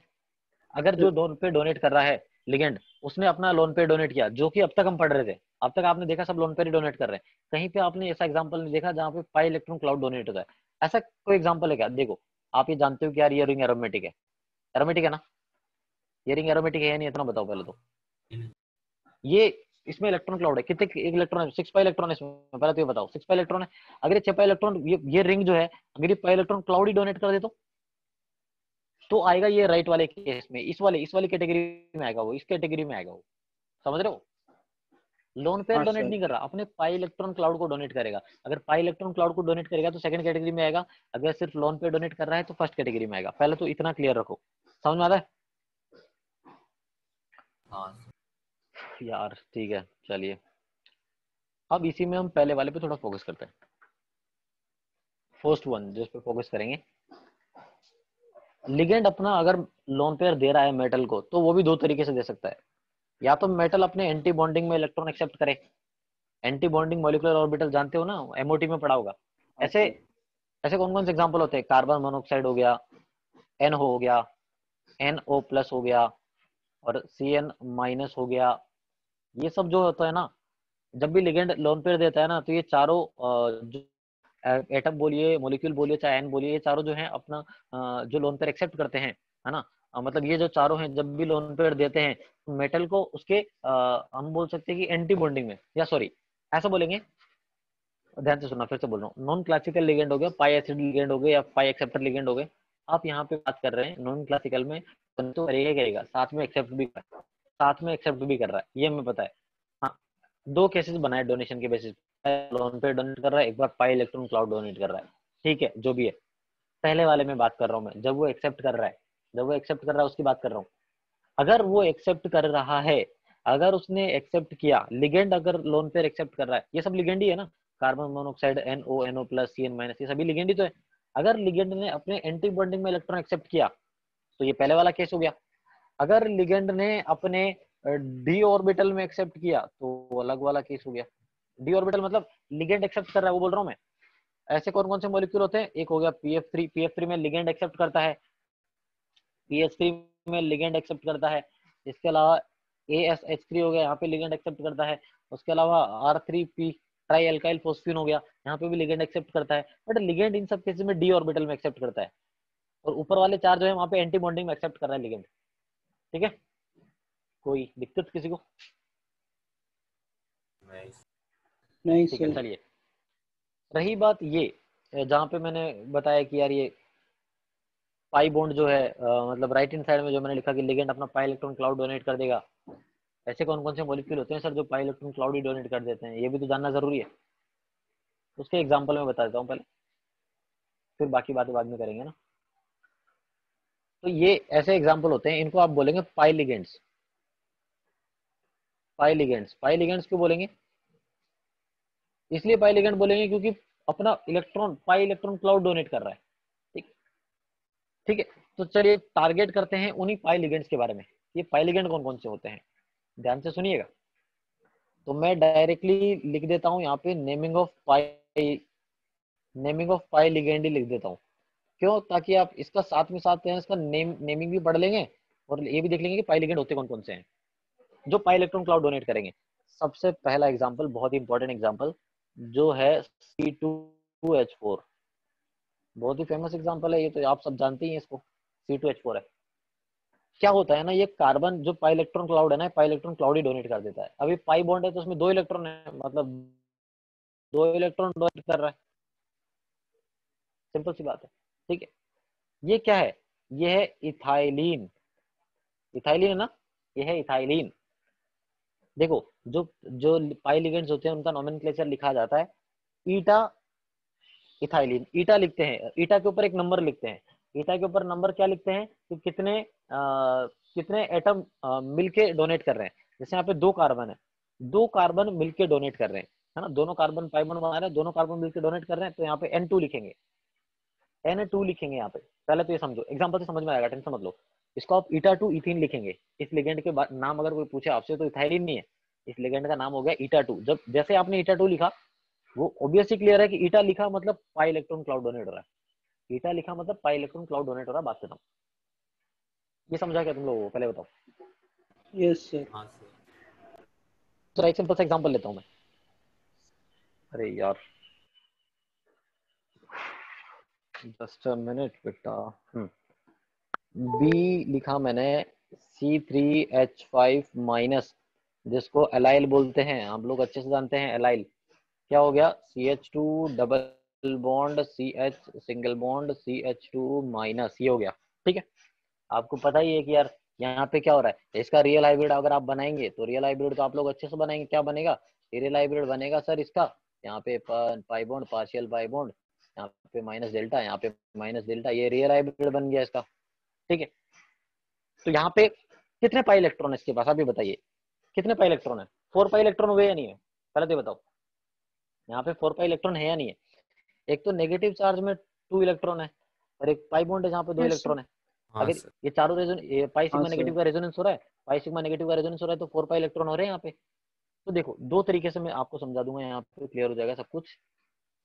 अगर अगर सिर्फ ये नेगेटिव चार्ज डोनेट कर रहा है, अगर ऐसा लिखा हुआ है कि नेगेटिव चार्ज डोनेट कर रहा है मतलब 2 ही इलेक्ट्रॉन डोनेट कर रहा है, अगर यार 2 ही इलेक्ट्रॉन डोनेट कर रहा है तो आप क्या बोलेंगे, आप इसको बोल देंगे कि ये एलाइल है, ये क्या है, एलाइल है। या फिर आप बोल सकते हैं कि ईटा 1 एलाइल है। ईटा 1 क्यों लिखा, ईटा 1 इसलिए लिखा क्योंकि एक ही कार्बन के पास नेगेटिव था और वो कार्बन ही डोनेट कर रहा है, तो ईटा 1 मतलब एक कार्बन डोनेट कर रहा है, इसलिए ईटा 1 एलाइल लिखा उसको। ठीक है, सिंपल। दूसरा, अगर मान ली इसी स्ट्रक्चर को मैं ऐसा लिख देता, CH2 double bond CH single bond CH2 minus, resonance चल रहा है, पूरा मॉलिक्यूल मिला के अपने आप में एक डोनेट कर रहा है, पूरा मॉलिक्यूल डोनेट कर रहा है, तो क्या होगा, आप बोलेंगे सर ये तो पूरा मॉलिक्यूल डोनेट कर रहा है, मतलब यहाँ पे तो 4 पाई इलेक्ट्रॉन डोनेट हो रहे हैं। कितने डोनेट हो रहे हैं, 4 पाई इलेक्ट्रॉन डोनेट हो रहे हैं। तो क्या बोलोगे, ईटा 3 बोलोगे, क्योंकि तीनों कार्बन मिलकर डोनेट कर रहे हैं एक साथ। ठीक है, तीनों कार्बन मिलकर डोनेट कर रहे हैं, तो ईटा 3 एलाइल लिख दिया। मतलब ईटा 1 एलाइल लिखा तो एक कार्बन डोनेट करेगा, ईटा 3 लिखा तो तीनों कार्बन मिलकर डोनेट करेंगे। जैसे ही किसी ने बोला तीनों मिलकर डोनेट कर रहे हैं, मतलब 4 पाई इलेक्ट्रॉन डोनेट होगा, ये पता होना चाहिए। ऊपर वाला जो ईटा 1 एलाइल लिखा उसको आप सिग्मा C3H5 भी लिख सकते हैं, क्योंकि ठीक है वहां पे ऑब्वियस सी बात है एक लोन पेयर डोनेट हो रहा है, इसलिए जो नीचे वाला है वहां पे पाई इलेक्ट्रॉन क्लाउड डोनेट हो रहा है, इसलिए उसको आप पाई एलाइल भी लिख सकते हैं। ध्यान रखना, पाई एलाइल लिखो या ईटा 3 एलाइल लिखो, बात सेम है। ईटा 1 एलाइल लिखो या सिग्मा एलाइल लिखो, बात सेम है। ये तुम लोगों को समझ में आ रहा है कि नहीं, मतलब ये बताओ मुझे। हाँ एक बार सर। रिपीट कीजिए ना। ठीक है, बता रहा हूँ। देखो एलाइल में ऐसा हो सकता है कि कार्बन पे नेगेटिव है तो वो कार्बन ही डोनेट कर दे जिसपे नेगेटिव है, या फिर पूरा पाई इलेक्ट्रॉन क्लाउड ही डोनेट हो जाए। अगर कार्बन पे जिसपे नेगेटिव है सिर्फ वही डोनेट कर रहा है, तो ये तो नई बात नहीं है। ऐसा तो अब तक पढ़ते हैं कि यार एक ही एटम डोनेट कर रहा है, कार्बन डोनेट कर रहा है, ठीक है, अकेला कार्बन एटम डोनेट कर रहा है, इसलिए ईटा 1 लिखा, क्योंकि वही रिस्पॉन्सिबल है। ईटा 1 1 मतलब कौन डोनेट कर रहा है, जितने नंबर डोनेट कर रहे हैं, जितने मेंबर डोनेट कर रहे हैं उसका नंबर लिखते हैं, जिन्होंने डोनेट किया उनकी बात कर रहे हैं। एक ही कार्बन ने डोनेट किया तो ईटा 1 लिखा, और ये एलाइल था इसलिए एलाइल लिख दिया। नीचे मान लीजिए मैंने सेंटर में एरो बनाया। सेंटर में एरो बनाने का मतलब ये कि वहां पे कोई एक कार्बन डोनेट नहीं कर रहा, ये पाई सिग्मा नेगेटिव का रेजोनेंस चल रहा है, रेजोनेंस में 4 पाई इलेक्ट्रॉन घूम रहे हैं, इस रेजोनेंस के अंदर 4 पाई इलेक्ट्रॉन बहुत स्पीड से इधर उधर घूम रहे हैं, इधर उधर घूम रहे हैं, तो पूरे के पूरा 4 पाई इलेक्ट्रॉन ही डोनेट कर देगा। अगर पूरे का पूरा 4 पाई इलेक्ट्रॉन डोनेट कर दे तो उसको बोलेंगे ईटा 3। 3 क्यों बोला, क्योंकि तीनों कार्बन मिलकर डोनेट कर रहे हैं। ऑब्वियस सी बात है ना, ये पाई इलेक्ट्रॉन क्लाउड आप बोलोगे 4 पाई इलेक्ट्रॉन किसके हैं, आप कोई ये नहीं बोल सकता सेंटर का है, लेफ्ट का है, राइट का है, नहीं, ये तो तीनों के मिले हुए हैं यार, क्योंकि रेजोनेंस में तीनों इन्वॉल्व है, राइट। ईटा 3 लिखा मतलब 3 कार्बन मिलकर डोनेट कर रहे हैं, ईटा 1 लिखा मतलब एक कार्बन अकेला डोनेट कर रहा है, दोनों एलाइल है, ठीक है। ऊपर यस अगर सर। एक ही एटम डोनेट कर रहा है तो सिग्मा बोलेंगे, सब मिलकर अगर डोनेट कर रहे हैं, सब मिलकर डोनेट कर रहे हैं तो पाई बोलेंगे उसको। ये तुम लोगों को समझ में आ गया होगा ना। हाँ सर। ठीक है, चलिए, बहुत एग्जांपल है यार ऐसे। अब लिगेंड्स के टाइप में ही है ना, इतने सारे एग्जांपल है, देखना। उसके बाद आता है C5H5 माइनस। C5H5 माइनस कैसा दिखता है, पहले तो मैं इसको बता देता हूँ। ये बनता है ऐसा, ये है क्या बोलते हैं इसको, इसको बोलेंगे साइक्लो पेंटाडाइनाइल, साइक्लोपेंटाडाइनाइल बोलेंगे इसको, साइक्लोपेंटाडाइनाइल। बहुत बढ़िया। यहाँ पे भी दो केसेस बनाएंगे, जैसे मैं ऊपर बनाया था एलाइल में, कि अगर सिर्फ ये नेगेटिव चार्ज ही डोनेट हो तो बोलेंगे कि सर 2 ही इलेक्ट्रॉन डोनेट हो रहे हैं, तो फिर आप बोलोगे कि सर ईटा 1 एक ही एटम है डोनेट कर रहा है, तो ईटा 1 बोलोगे साइक्लोपेंटाडाइनाइल डाइनाइल। या फिर इसको सर आप ऐसे लिख दीजिए ना, सिग्मा C5H5, तो बात तो सेम ही है कि सिग्मा एक ही डोनेट कर रहा है। अगर मान लीजिए आपने लिख दिया, नीचे लिखना पड़ेगा, अगर मान लीजिए, जस्ट अ मिनट, अगर मान लीजिए मैंने लिख दिया कि पूरा पाई इलेक्ट्रॉन क्लाउड जो है वो डोनेट हो रहा है। अगर पूरा पाई इलेक्ट्रॉन क्लाउड, तो पहली बात ऊपर वाले में पाई इलेक्ट्रॉन कितने हैं, 6 पाई इलेक्ट्रॉन है ना, एरोमेटिक है वो, तो ये तो पता होना चाहिए 6 पाई इलेक्ट्रॉन है। अगर पूरे के पूरे 6 पाई इलेक्ट्रॉन डोनेट हो रहे हैं गाइस, तो 6 पाई इलेक्ट्रॉन अगर डोनेट हो रहे हैं तो उसको क्या लिखोगे, आप बोलोगे कि सर यहाँ पे 6 इलेक्ट्रॉन, एक मिनट यार ये क्या है, 6 इलेक्ट्रॉन डोनर है या 6 इलेक्ट्रॉन डोनेट कर रहा है। आप बोलोगे सर इसको मैं लिख देता हूँ ईटा 5, क्योंकि पांचों कार्बन मिलकर डोनेट कर रहे हैं। ईटा 5 लिखोगे साइक्लोपेंटाडाइनाइल, साइक्लोपेंटाडाइनाइल बोलोगे, ठीक है। या फिर इसी को आप बोल सकते हैं पाई C5H5। अगर पाई C5H5 लिख दोगे ना तो भी काफी है ना, कि पाई इलेक्ट्रॉन क्लाउड डोनेट कर रहा है, इसलिए पाई C5H5, ठीक है, समझ में आ रहा है। वैसे इसको कैसे बनाते हैं, इसको ऐसे बनाते हैं, मतलब थोड़ा इमेजिन करने में थोड़ा सही लगेगा कि ऐसे हॉरिजॉन्टल, अभी आपको फील आ जाएगा कि सर ने हॉरिजॉन्टल जैसा बना दिया। 5 मेंबर रिंग बना देते हैं, ये कुछ इस तरीके से बना दिया मैंने, ये इसका नेगेटिव चार्ज है और ये पूरा डोनेट करता है ऐसे नीचे। अब लग रहा होगा देखने में कि हाँ पाई इलेक्ट्रॉन क्लाउड डोनेट हो रहा है ना, हॉरिजॉन्टल रिंग बनाया ऊपर और वो पूरा नेगेटिव, पूरा पाई इलेक्ट्रॉन क्लाउड अपना डोनेट कर रहा है, ठीक है। ये समझ में आया तुम लोगों को, पहले इतना बताओ। Yes sir. Yes sir. ठीक है, ये हो गया। उसके अलावा अभी और भी हैं एग्जांपल्स। बहुत फेमस एग्जांपल जो आता है वो है बेंजीन, है ना। बेंजीन में भी 6 पाई इलेक्ट्रॉन होते हैं, तो बेंजीन भी डोनेट करता है, तो बेंजीन के लिए भी है। तो एक ऐसा एग्जांपल देख लेते हैं। आपने बना दिया यहाँ पे, ये बना दिया बेंजीन, और ये बेंजीन जैसे ही मैंने बनाया बेंजीन में, ये पूरा मैं ये नेगेटिव चार्ज नहीं बना रहा हूँ यार, कंफ्यूज नहीं होंगे कोई भी, है ना। ये सर ने पाई इलेक्ट्रॉन क्लाउड बना दिया, और ये पाई इलेक्ट्रॉन क्लाउड है, पूरा का पूरा डोनेट है। तो कितने इलेक्ट्रॉन डोनेट हो रहे हैं, 6 इलेक्ट्रॉन यहाँ पे डोनेट हो रहे हैं, 6 इलेक्ट्रॉन डोनर है, ठीक है। और 6 इलेक्ट्रॉन डोनर है, तो इसका ईटा 6 बेंजीन ही बोलेंगे इसको, सिर्फ एक ही है कि इसको ईटा 6 बेंजीन बोल सकते हैं, ठीक है। तो बैकग्राउंड में नॉइज आ रहा होगा यार, उसको अवॉइड करना तुम लोग, ठीक है। आ रहा होगा ना, बैकग्राउंड से नॉइज आ रहा होगा ना तुम लोगों को यार, आ रहा है नहीं आ रहा है बताओ। हाँ सर। ठीक है, उसको अवॉइड करना तुम लोग। कुछ कंस्ट्रक्शन का इश्यू चल रहा है, वो काम चल रहा है, इस वजह से डिस्टरबेंस होगा, पर टेंशन मत लो, मेरी आवाज पे फोकस करो तुम लोग, ठीक है। बेंजीन था, ईटा 6 हो गया, पहले तो इतना क्लियर हुआ हमें ना। और 6 इलेक्ट्रॉन डोनेट कर रहा है, इसको ईटा 6 बेंजीन बोलेंगे। यहाँ पे ईटा ईटा 1 बेंजीन वैसा कोई लॉजिक नहीं है, क्योंकि नेगेटिव चार्ज ही है ना, कौन डोनेट करेगा। यहाँ पे एक ही तरीका है कि पूरा का पूरा पाई इलेक्ट्रॉन क्लाउड डोनेट हो जाए, और कोई ऑप्शन नहीं है इसमें, राइट। ऐसा ही एक और एग्जांपल होता है, जो कि आप जानते हैं एंटी एरोमेटिक कंपाउंड है, ये एंटी एरोमेटिक कंपाउंड है, ठीक है। समझ में आ रहा है। अगर अगर ये पूरा का पूरा पाई इलेक्ट्रॉन क्लाउड अपना डोनेट कर दे, तो जैसे मान लीजिए पाई सिग्मा पाई का रेजोनेंस हो ही रहा है, तो ये पूरा पाई इलेक्ट्रॉन क्लाउड ही अगर डोनेट कर दे अपना, तो हो जाएगा 4 इलेक्ट्रॉन डोनर हो जाएगा, वो कितना हो जाएगा, 4 इलेक्ट्रॉन हो जाएगा। और 4 इलेक्ट्रॉन डोनर है, तो उसको आप क्या बोलोगे, उसको आप बोलोगे ईटा 4, ईटा 4 बोलना पड़ेगा। और क्या लिखोगे इसको, साइक्लो, देखो इसका नेम क्या होगा, इसका नेम होगा साइक्लोब्यूटा, साइक्लोब्यूटाडाइइन, राइट। साइक्लोब्यूटाडाइइन ही तो होगा यार, ये साइक्लोब्यूटाडाइइन हो गया, सिंपल सी बात है, ठीक है। क्लियर हो रहा है यहाँ तक, किसी को कोई दिक्कत नहीं है ना, चलिए बढ़िया। तो ये आई थिंक आपको पहले तो ये पाई लिगेंड समझ में आया कि पाई लिगेंड कौन कौन से होते हैं। जितने एग्जांपल मैंने बताए सब इंपॉर्टेंट है, विद प्रॉपर नेम, नेम मैंने बता ही दिया। तो एक बार ऊपर जा रहा हूं मैं फिर से बताने के लिए कि जहां पे मैंने लिखना स्टार्ट किया था, वहां से हम देख रहे थे क्लासिकल और non classical ligand. Classical ligand क्या होते हैं, जहां पे क्लासिकल लिगेंड जहां पे सिर्फ डोनेशन चल रहा है, जो कि अब तक पढ़ रहे थे। नॉन क्लासिकल मतलब जहां पे डोनेट भी कर रहा है, एक्सेप्ट भी कर रहा है, ठीक है। अब डोनेट करने पे भी, अब जब यहाँ पे जब डोनेट और एक्सेप्ट की बात आई, तो डोनेट करने के भी दो तरीके हैं। जब वो सिर्फ अपना लोन पे डोनेट करे, या फिर जब वो अपना पाई इलेक्ट्रॉन क्लाउड डोनेट करे, दो तरीके आ गए, ठीक है। रही बात एक्सेप्ट करने की, तो एक्सेप्ट करने पे भी दो तरीके हैं। एक्सेप्ट कहाँ कर रहा है, अगर एंटी बॉन्डिंग में कर रहा है तो ऐसे 4 एग्जांपल हैं, और अगर डी ऑर्बिटल में एक्सेप्ट कर रहा है तो ऐसे भी 4 एग्जांपल हैं, ठीक है। फिर हमने क्या किया कि जो जो पाई इलेक्ट्रॉन क्लाउड डोनेट करते हैं उनके एग्जांपल स्टडी किए।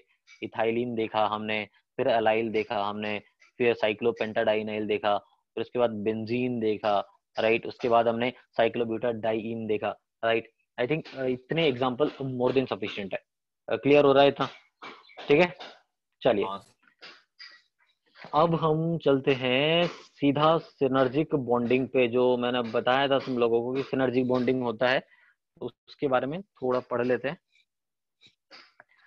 तो क्या होता है सुनिएगा ध्यान से। सिनर्जिक बॉन्डिंग, सिनर्जिक बॉन्डिंग मैंने बताया था, मतलब जब भी लोन पे डोनेट के साथ कोई एक्सेप्ट भी करने लग जाए तो उसको सिनर्जिक बॉन्डिंग बोलते हैं ना।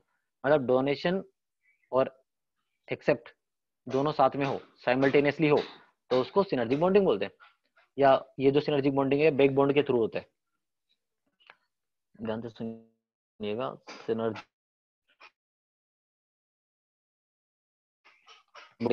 डोनेशन होगा, उस स्ट्रक्चर को मैं जो बना रहा हूँ उसको ध्यान से देखें कि मेटल होगा, ये मेटल है, मेटल के पास वैकेंट ऑर्बिटल होंगे, ऑब्वियस सी बात है, मेटल के पास वैकेंट ऑर्बिटल हैं, ये मेटल के पास वैकेंट ऑर्बिटल हैं। और देखो मेटल, अब देखो यार अगर डी ब्लॉक एलिमेंट है तो डी ब्लॉक एलिमेंट है तो उसके अंदर डी सबशेल में कुछ डी सबशेल खाली होंगे, कुछ डी सबशेल में इलेक्ट्रॉन होंगे, मतलब कुछ डी ऑर्बिटल में इलेक्ट्रॉन होंगे।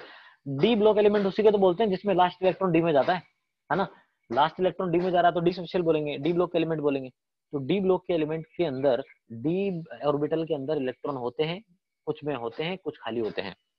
ठीक है, तो यहाँ पे मैंने डी बना दिया, कुछ कुछ भरे हुए कुछ खाली है, ऐसे समझना।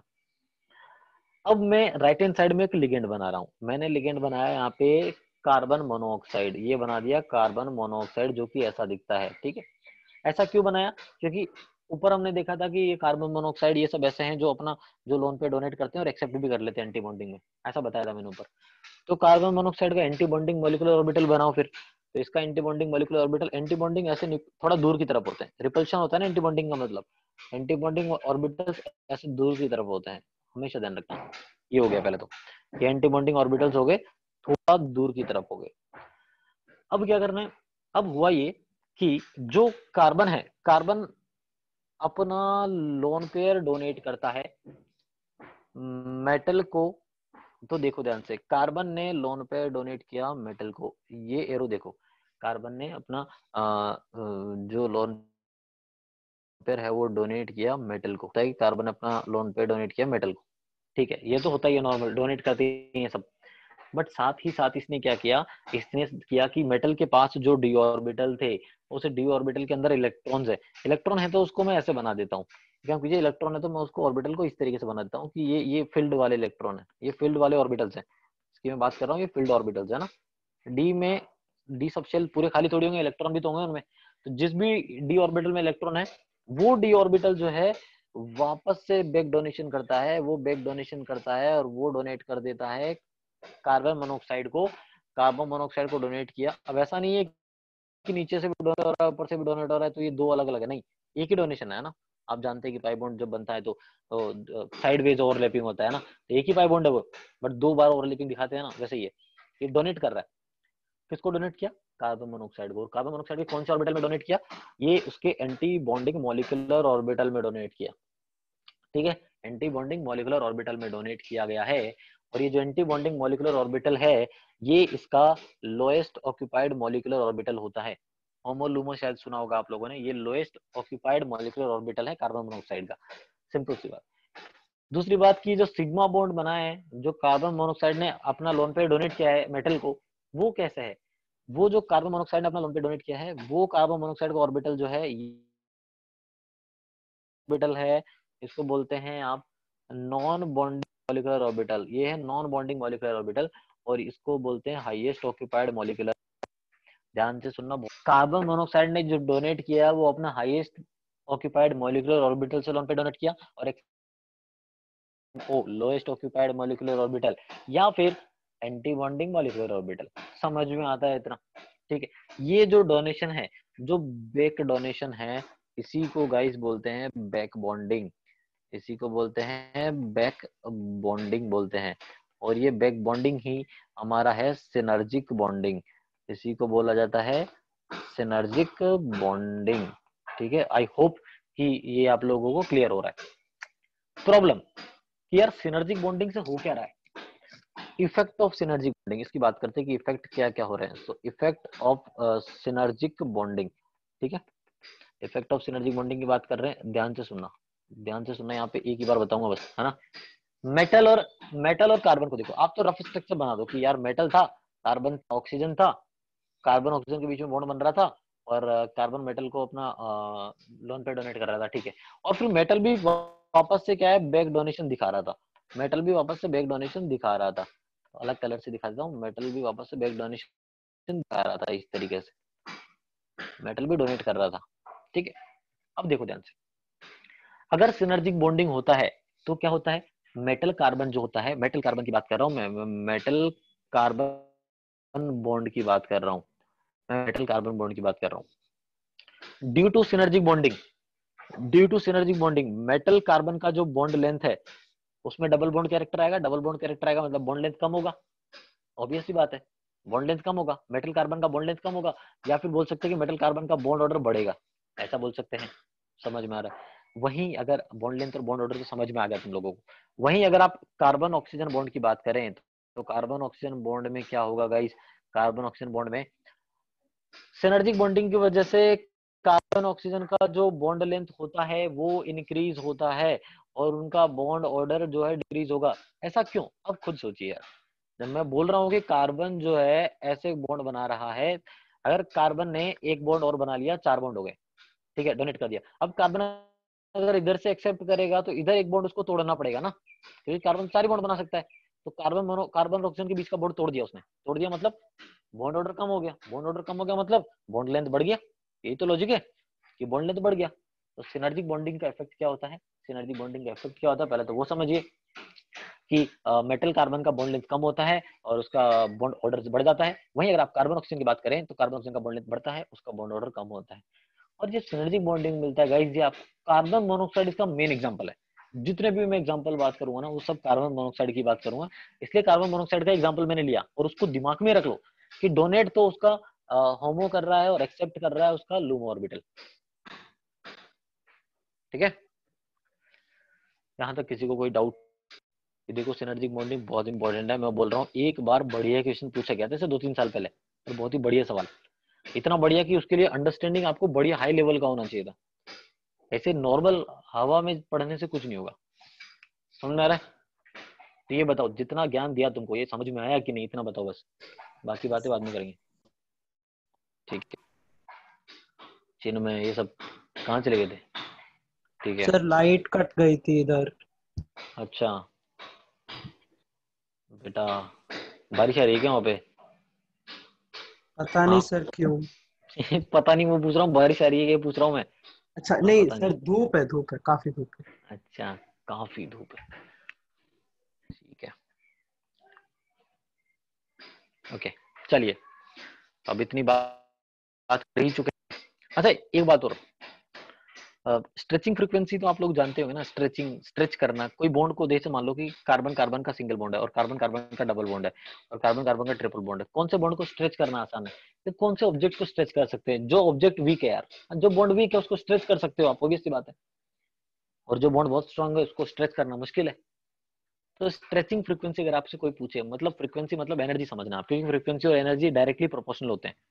तो किसी ने बोला स्ट्रेचिंग फ्रीक्वेंसी, आप सोचेंगे स्ट्रेचिंग एनर्जी की बात कर रहा है, कहाँ पे स्ट्रेचिंग एनर्जी ज्यादा चाहिए, मतलब स्ट्रेच करने के लिए ज्यादा एनर्जी की जरूरत है, जहां पे, कहाँ पे स्ट्रेच करने के लिए ज्यादा एनर्जी की जरूरत है, जहां पे बॉन्ड बहुत स्ट्रांग है। तो ट्रिपल बॉन्ड के केस में स्ट्रेचिंग फ्रीक्वेंसी ज्यादा होता है, डबल बॉन्ड में कम होता है, सिंगल बॉन्ड में और भी कम होता है। मेरा कहने का मतलब ये है कि जब बॉन्ड ऑर्डर बढ़ता है ना तब स्ट्रेचिंग फ्रीक्वेंसी बढ़ता है। मेरे कहने का मतलब यह है कि जब बॉन्ड ऑर्डर बढ़ता है तब स्ट्रेचिंग फ्रीक्वेंसी बढ़ता है, और इधर बॉन्ड ऑर्डर कम हो रहा है तो स्ट्रेचिंग फ्रीक्वेंसी कम होगा। बट कौन से बॉन्ड की बात कर रहा है ये भी समझना, अगर मेटल कार्बन की बॉन्ड की बात कर रहे हैं तो सिनर्जिक बॉन्ड होने की वजह से मेटल कार्बन का बॉन्ड लेंथ कम होता है, उसका बॉन्ड ऑर्डर बढ़ जाता है, और बॉन्ड ऑर्डर बढ़ गया तो उसका स्ट्रेचिंग फ्रीक्वेंसी भी बढ़ जाता है। स्ट्रेचिंग फ्रीक्वेंसी, स्ट्रेचिंग फ्रीक्वेंसी होता है उसको स्ट्रेच करने के लिए कितना एनर्जी की जरूरत है, कितना फ्रीक्वेंसी चाहिए, जो जितना स्ट्रांग है उतना ही स्ट्रेचिंग फ्रीक्वेंसी होगा। मतलब इन शॉर्ट अगर मैं आपको बोलूं, आप ध्यान रख लेना कि bond order is directly proportional to stretching frequency. तो कोई आपसे भी पूछ सकता है कि 4-5 मॉलिक्यूल दे दिए सिनर्जिक बॉन्डिंग के, पूछा कहाँ पे कार्बन कार्बन के बॉन्ड को स्ट्रेच करना आसान है ना, तो ये कुछ भी पूछ सकते हैं, वो तो मैं आपको वेराइटीज बता रहा हूँ, ठीक है। यहाँ तक कोई डाउट किसी को? ठीक है, ग्रेट। चलिए अब एक क्वेश्चन करते हैं और क्लास को यहीं पे एंड करते हैं, क्योंकि बहुत ज्यादा हो गया है, सब मिक्स हो जाएगा नहीं तो।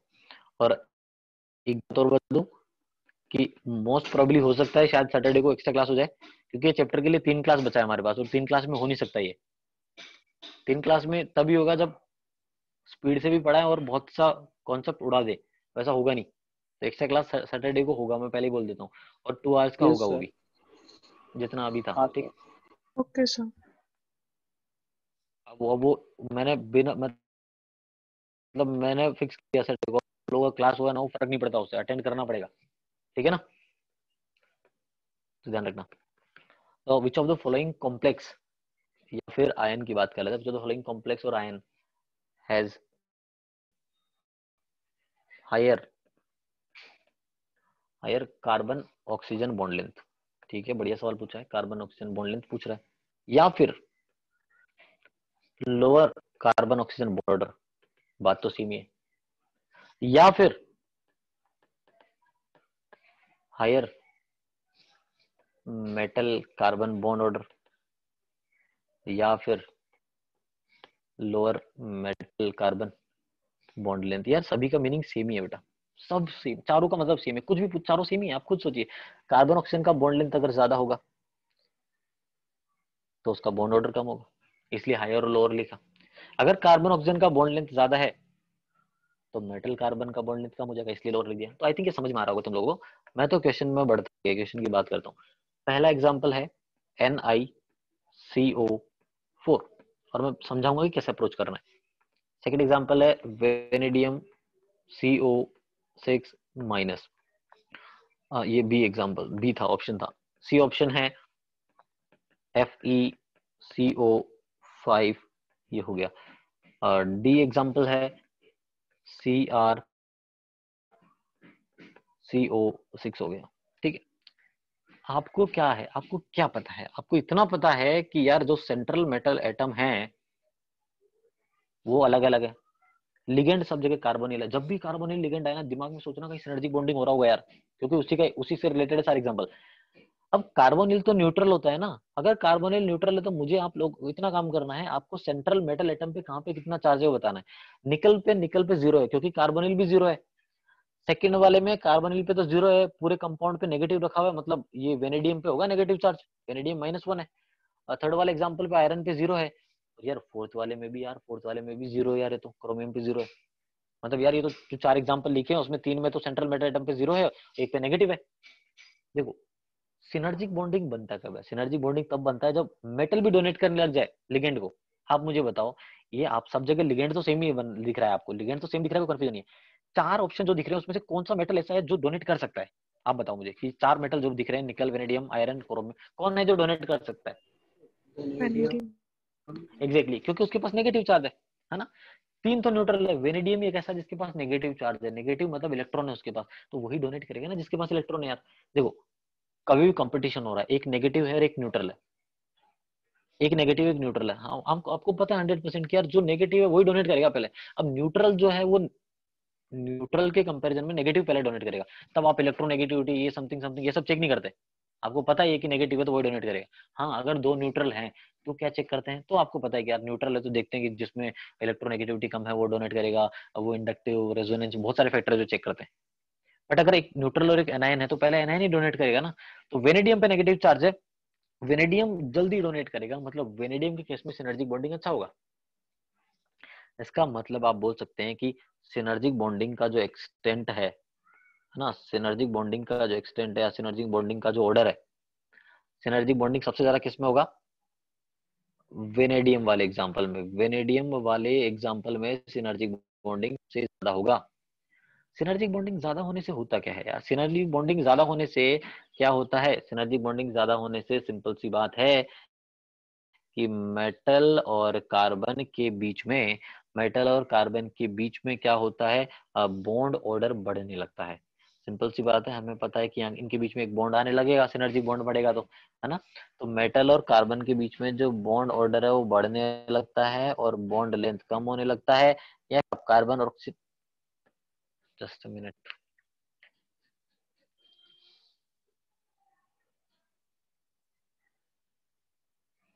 एक मिनट रुकिएगा ना, बस ये लास्ट एग्जांपल यार, उसके बाद फिर हम एंड कर देंगे आज ना।